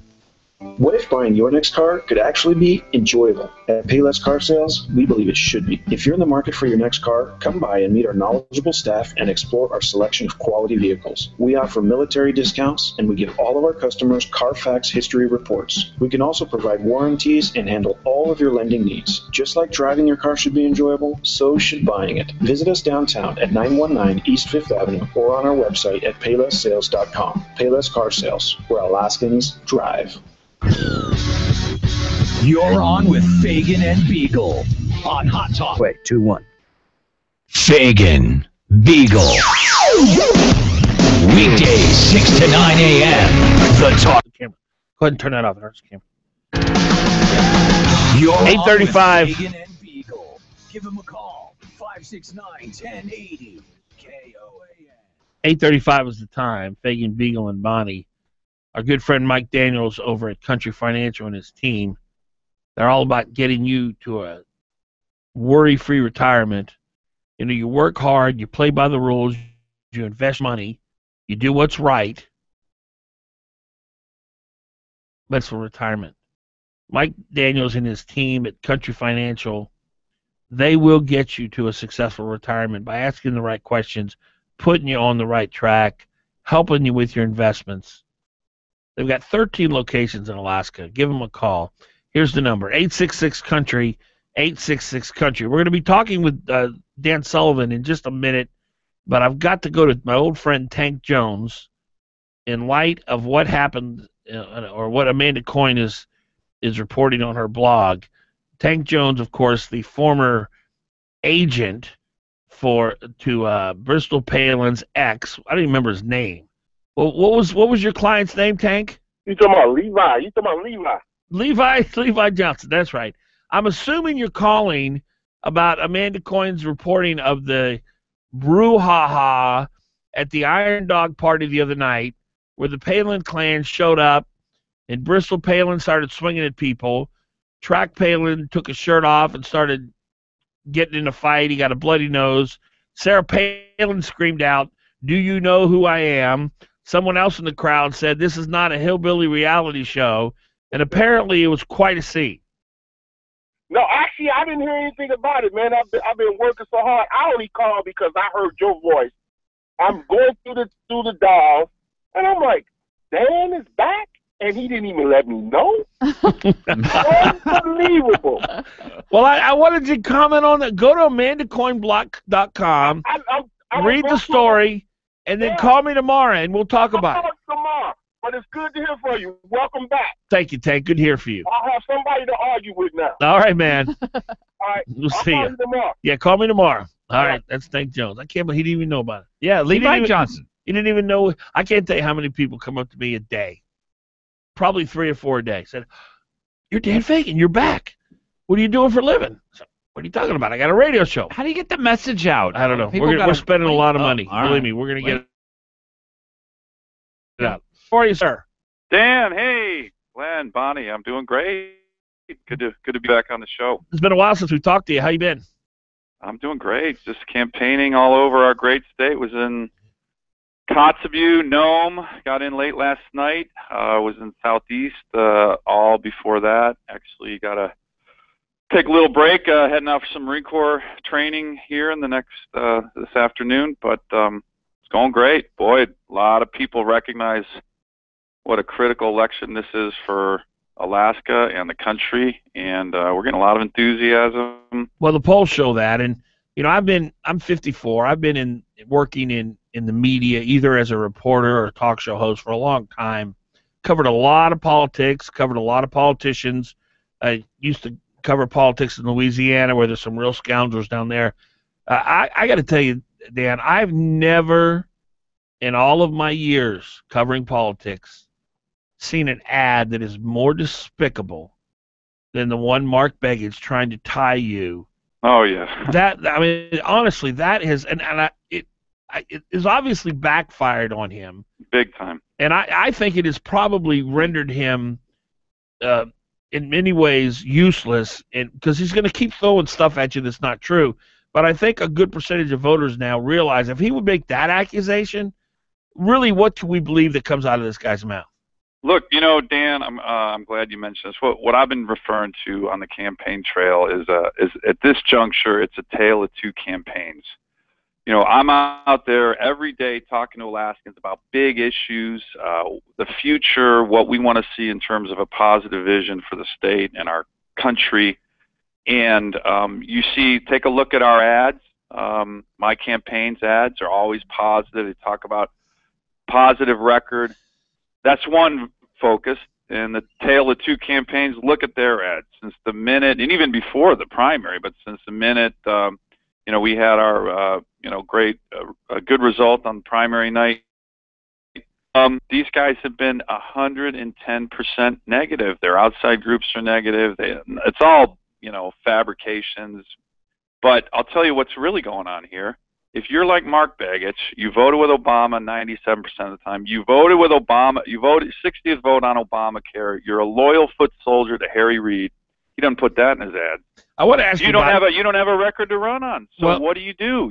You immediately go negative, and I'll tell you this: this campaign swing, people are tired of it. Yes. I'm just not talking about Republicans. I'm talking about Democrats. We had a number of Democrats coming to our event saying, "I'm tired of this, man. This guy's got nothing to show for 6 years." Well, speaking of Obamacare, there's new numbers out that for a lot of small businesses in Alaska, their insurance rates are going to go up as much as 37%. Yeah. Well, the verdict's out, right, on this legislation. Well, look, and you guys, we've talked about it a lot. I know Amanda's raised this. Obviously, affordable care, access to affordable care, huge issue for Alaskans. There's no doubt about it. But 5,400 Alaskans and their families have been kicked off their plan, not put on a plan, kicked off their plan. And those rate increases that you're talking about disproportionately impact young families and seniors. And, Mark Begich, we had a debate a couple of weeks ago. I asked him about, hey, you were the 60th vote. I was the AG who sued to stop it. We clearly have a very different vision here.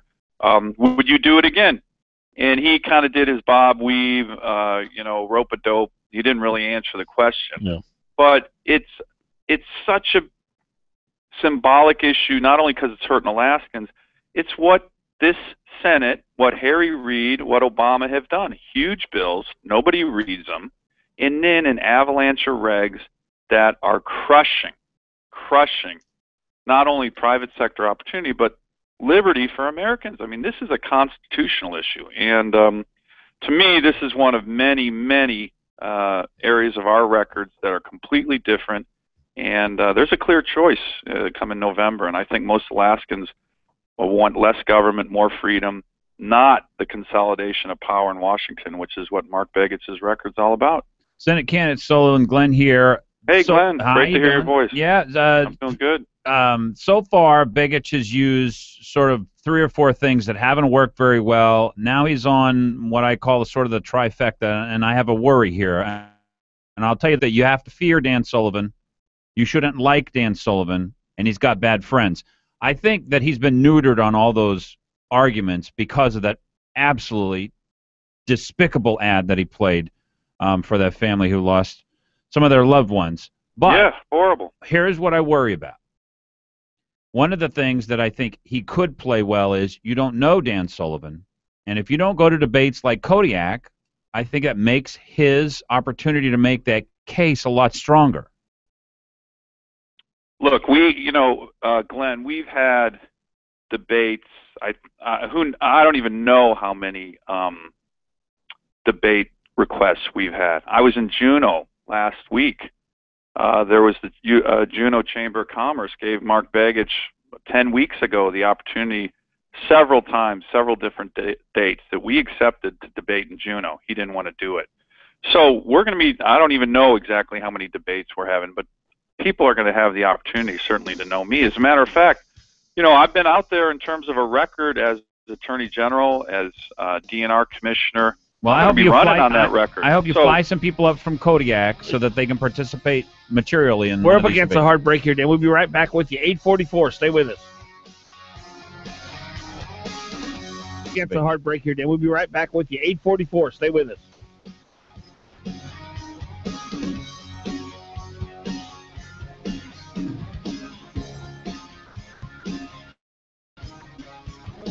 Don't just sit there. Give them a call. 569-1080. Join the conversation. KOAN.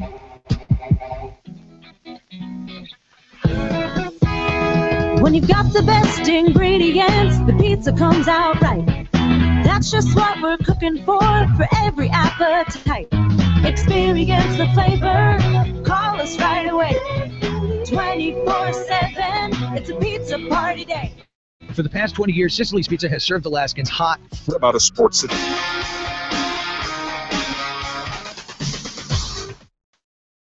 Sale. Any pizza, any size for just 20 cents. Now that's an offer that you really can sink your teeth into. Call 333-8000 and order the Sicily's 20th anniversary special. Buy any pizza, any size, and get a second pizza for only 20 cents. Order online at Sicily'sPizza.com. Offer valid for pickup and carry out only. Best ingredients, best pizza, Sicily's. Just call Sicily's Pizza. 333-8000. If you're ready for the movies, there's just one place to go. Check out moviesak.com. Find movie showtimes for Anchorage and the Valley at moviesak.com. Check out trailers and reviews updated daily. Moviesak.com, your local location on the web to find out everything you need to know before you go out. Register for free movie tickets that are given away every week and the grand prize of movie tickets for life. More than 700 quick lane tire and auto centers across this country, and she chooses mine. I need tires, all season, and at a great price. She wanted it all, but even she was surprised once I crunched the numbers. Soon her Taurus was ready to roll. Say, you're good, Mr. Murphy, ma'am, at your service, even on weekends. With great prices on 13 name brand tires and no appointment necessary, Quick Lane is ready to serve. Visit quicklane.com. You're on with Fagan and Biegel in the morning. Give them a call. 569. You're on with Fagan and Biegel in the morning.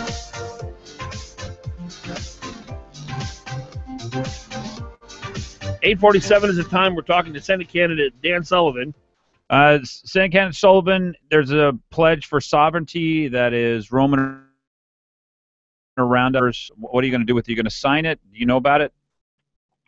I don't know about it, Glenn, but I'll tell you, secure our borders. That's something I've been, as a candidate, I've been very strong on that. And and no amnesty. It's an issue, clearly, that is one of these ones that plays to broader national security and foreign policy, which, to be honest, I'm hearing about so much more now on the campaign trail.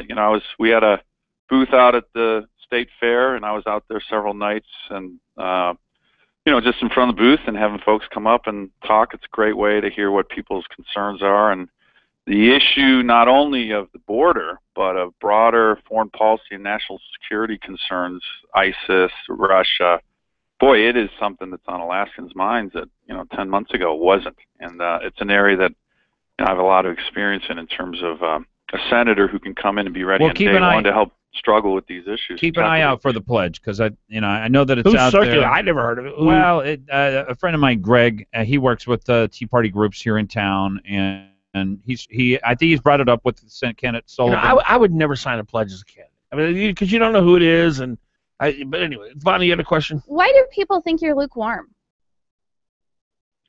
Lukewarm on what, Bonnie? Like amnesty, life, Obamacare, UN involvement in America. Why do people think you're lukewarm on those issues? Well, I'm not. I mean, on Obamacare, holy cow. Yeah, but you want to keep there's been no candidate who's done more to try and stop Obamacare, read Obamacare, has a plan to repeal and replace Obamacare. Except for the pre-existing conditions. Yep, pre-existing conditions, correct. And how do you do that though? How do you repeal the whole law but keep in some parts? Well, it's not just keeping in some parts. It's replacing it with what I talk about, the principle of freedom. One of the biggest things with regard to Obamacare, when you look at the overall structure of that bill, is that it takes away what I think most Americans believe they have the right to do, which is design a health care plan that fits within their budget, fits within their needs, and that's not what it does. And to me, there are ways to address these critical issues with regard to health care and access to health care that bring private sector market reforms and the principle of freedom. Well, you don't have to convince me, Obamacare but it's people like my husband that are saying, I'm not voting for Dan Sullivan because he's too lukewarm on issues, he won't take a firm stance on things. I am voting for you. I don't care that where you're from. You could have gotten here a year ago, and I don't care. I want Begich gone. But well, Bonnie, there's more... I'd be honored by your vote, and I'd love to chat with your husband, too. That's great. But there's a lot of people like my husband who are saying that, and how do you I don't think them? there's that many. And I'll bet well, your look, husband I'll tell votes you, for him. Bonnie, here's the interesting thing. One of the things that I'm running on, one of the things I ran on in the primary is I'm not a talker. My record is one of taking action. Dan, let me interrupt you. What I think Bonnie's trying to get to is there are some people who are so hurt because their candidate lost, Joe Miller, and they're out of pride. They're going to get back at you by not voting for you, and obviously what they're doing is they're helping Mark Begich. How do you reach those people? And it's a pride thing, so there's really not much you can say to them, because when pride gets in the way, facts are irrelevant. How do you reach out to people like that? Well, look, what we've been doing, and hey, Dan, it's a great point. You go through a primary, you go through the debates in a primary, and people have their candidate that they get behind. What we've been doing, and I've been talking to Joe. I had a meeting with Joe, same with Meade and his supporters. We're trying to bring everybody together. Do we agree on everything? Of course not. But the vast majority of the issues that the Republicans agree on, the country's going in the wrong direction. We have a government that's focused on consolidating power and taking away our liberties. And this is a critical election to try and change it. And by the way, I think we're running out of time in terms of the sustainability. But, and this is something that I have been emphasizing, there's huge opportunities not only in Alaska, but America, if we have the right policies, the less government, more freedom.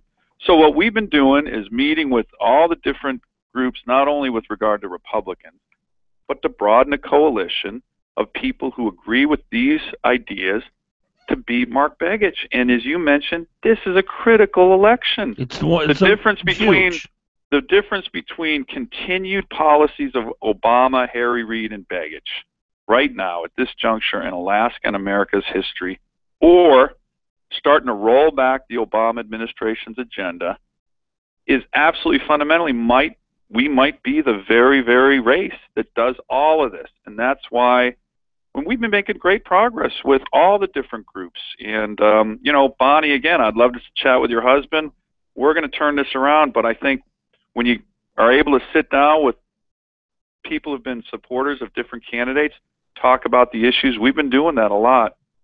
People are recognizing how critical the issue is, and I'll tell you this, my vision with regard to the future of Alaska and the country compared to Mark Begich's or Harry Reid's is they're night and day. And I think that's what people need to think about. Well, you know, my theory on this, and it just absolutely infuriates me, but the only way that you could not see the difference between what you would bring as a senator and Mark Begich is someone who's operating out of pain and pride has filled their heart, and they literally have been blinded to the fact. If they don't vote for you and they're conservative, they're voting for Mark Begich whether they like it or not. And to continue to have Begich in the Senate is economic suicide for the state of Alaska. Well, look, it's not only economic suicide for our state. It is, think about what happened when Begich won. And by the way, that election was a fluke. Not only the history of Alaska, the history of the United States changed. Yes. He was the 60th vote on Obamacare. He was the 60th vote on Dodd-Frank. He's voted with Obama 97% of that. The one issue we haven't talked about much, look at Begich's record in terms of rubber stamping Obama's Supreme Court judges, yes. And he claims Ninth Circuit judges, we're one vote. I'm not going to do that. I'm a constitutional conservative who knows what the Constitution has. We had a debate the other day. It wasn't even clear that Mark Begich knew what the 10th Amendment was. We are one vote away from losing our gun rights on the Supreme Court. And absolutely. And Begich sit here preaches that he's pro-gun. He's not pro-gun because he's a rubber stamp for Obama's nominees. The case that I talked to you guys about a number of times, Chicago versus McDonald, that I participated in with other AGs, huge case for the Second Amendment, one of the most important in the history of the United States. That was 5-4. Narrow margin that we won that on. Kagan and Sotomayor were in the dissent. Begich voted for both of them, and they're already talking about revisiting that case. And that was one of the most important Second Amendment cases in the United States. As a U.S. Senator, trust me, I'm going to safeguard that element of our Constitution and other elements.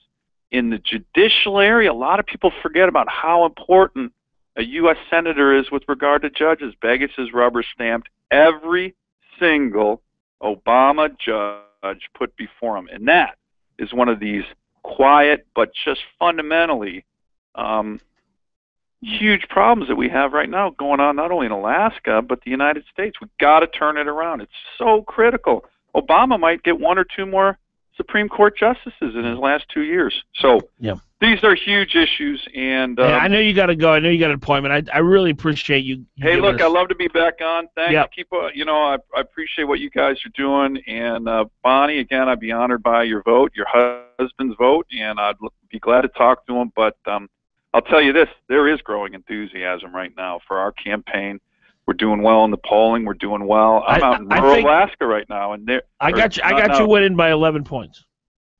Well, look, all we want to win is by 1 vote or more. Yeah, but this you'd be happy with 11 votes. I'd be, but this is not. And I keep saying this, and I think that this is also important, Bonnie. To go to your point, this is not about one candidate. This is not about one person and one candidate. This is about the future of Alaska and the country, and that's what we're trying to talk to Alaskans about. And we're starting to see a lot of people, not only Republicans, independents, undeclared, Democrats, saying enough. We are going in the wrong direction. We can change it. But Mark Begich has been a huge part of the problem, a loyal foot soldier to Harry Reid and Obama. And that's not where Alaskans are. That is not where the vast majority of Alaskans are. So we're going to keep campaigning hard. Look forward to getting back on the show, and look forward to talking to you guys again soon. Thank you, Dan. Thanks, guys. All right, that's Senate candidate Dan Sullivan. The offset, by the way, for pride is courage. Yes. Yes. And if I truly think that if your husband had the courage to go and meet Dan Sullivan and listen, I think that he would be convinced that this is not because we create demons in our own mind. We create things that are not true. But my husband was not so much of a Joe Miller supporter that he's prideful because of Joe's loss. Well, it's a bigger issue than just Joe Miller. He's prideful that his understanding of the Constitution is the only one, that there's only one way to read it, that there's only one set of laws. We've never lived that way. If you ever voted for Don Young, if you ever voted for Lisa, if you ever voted for Ted Stevens, if you ever voted for basically anybody who has ever been elected to office, then he's never voted for this perfect you person. mature politically as you age. No, that is going backwards. People, I know conservatives have been preaching this for a long period of time, so I'm going against years and years of talk radio. But we have never elected people who had this perfect conception of what the Constitution is. And we're still a great country. We still are better than every other place on the planet. Have a great day, folks. See you tomorrow. Place on the planet. And that's a wrap. Thanks for tuning in to Fagan and Biegel in the morning. Be sure to catch them every weekday morning from 6 to 9 a.m. Talk of the Valley, KVNT, 92.5 FM, 1020 a.m. And online at 1020kvnt.com.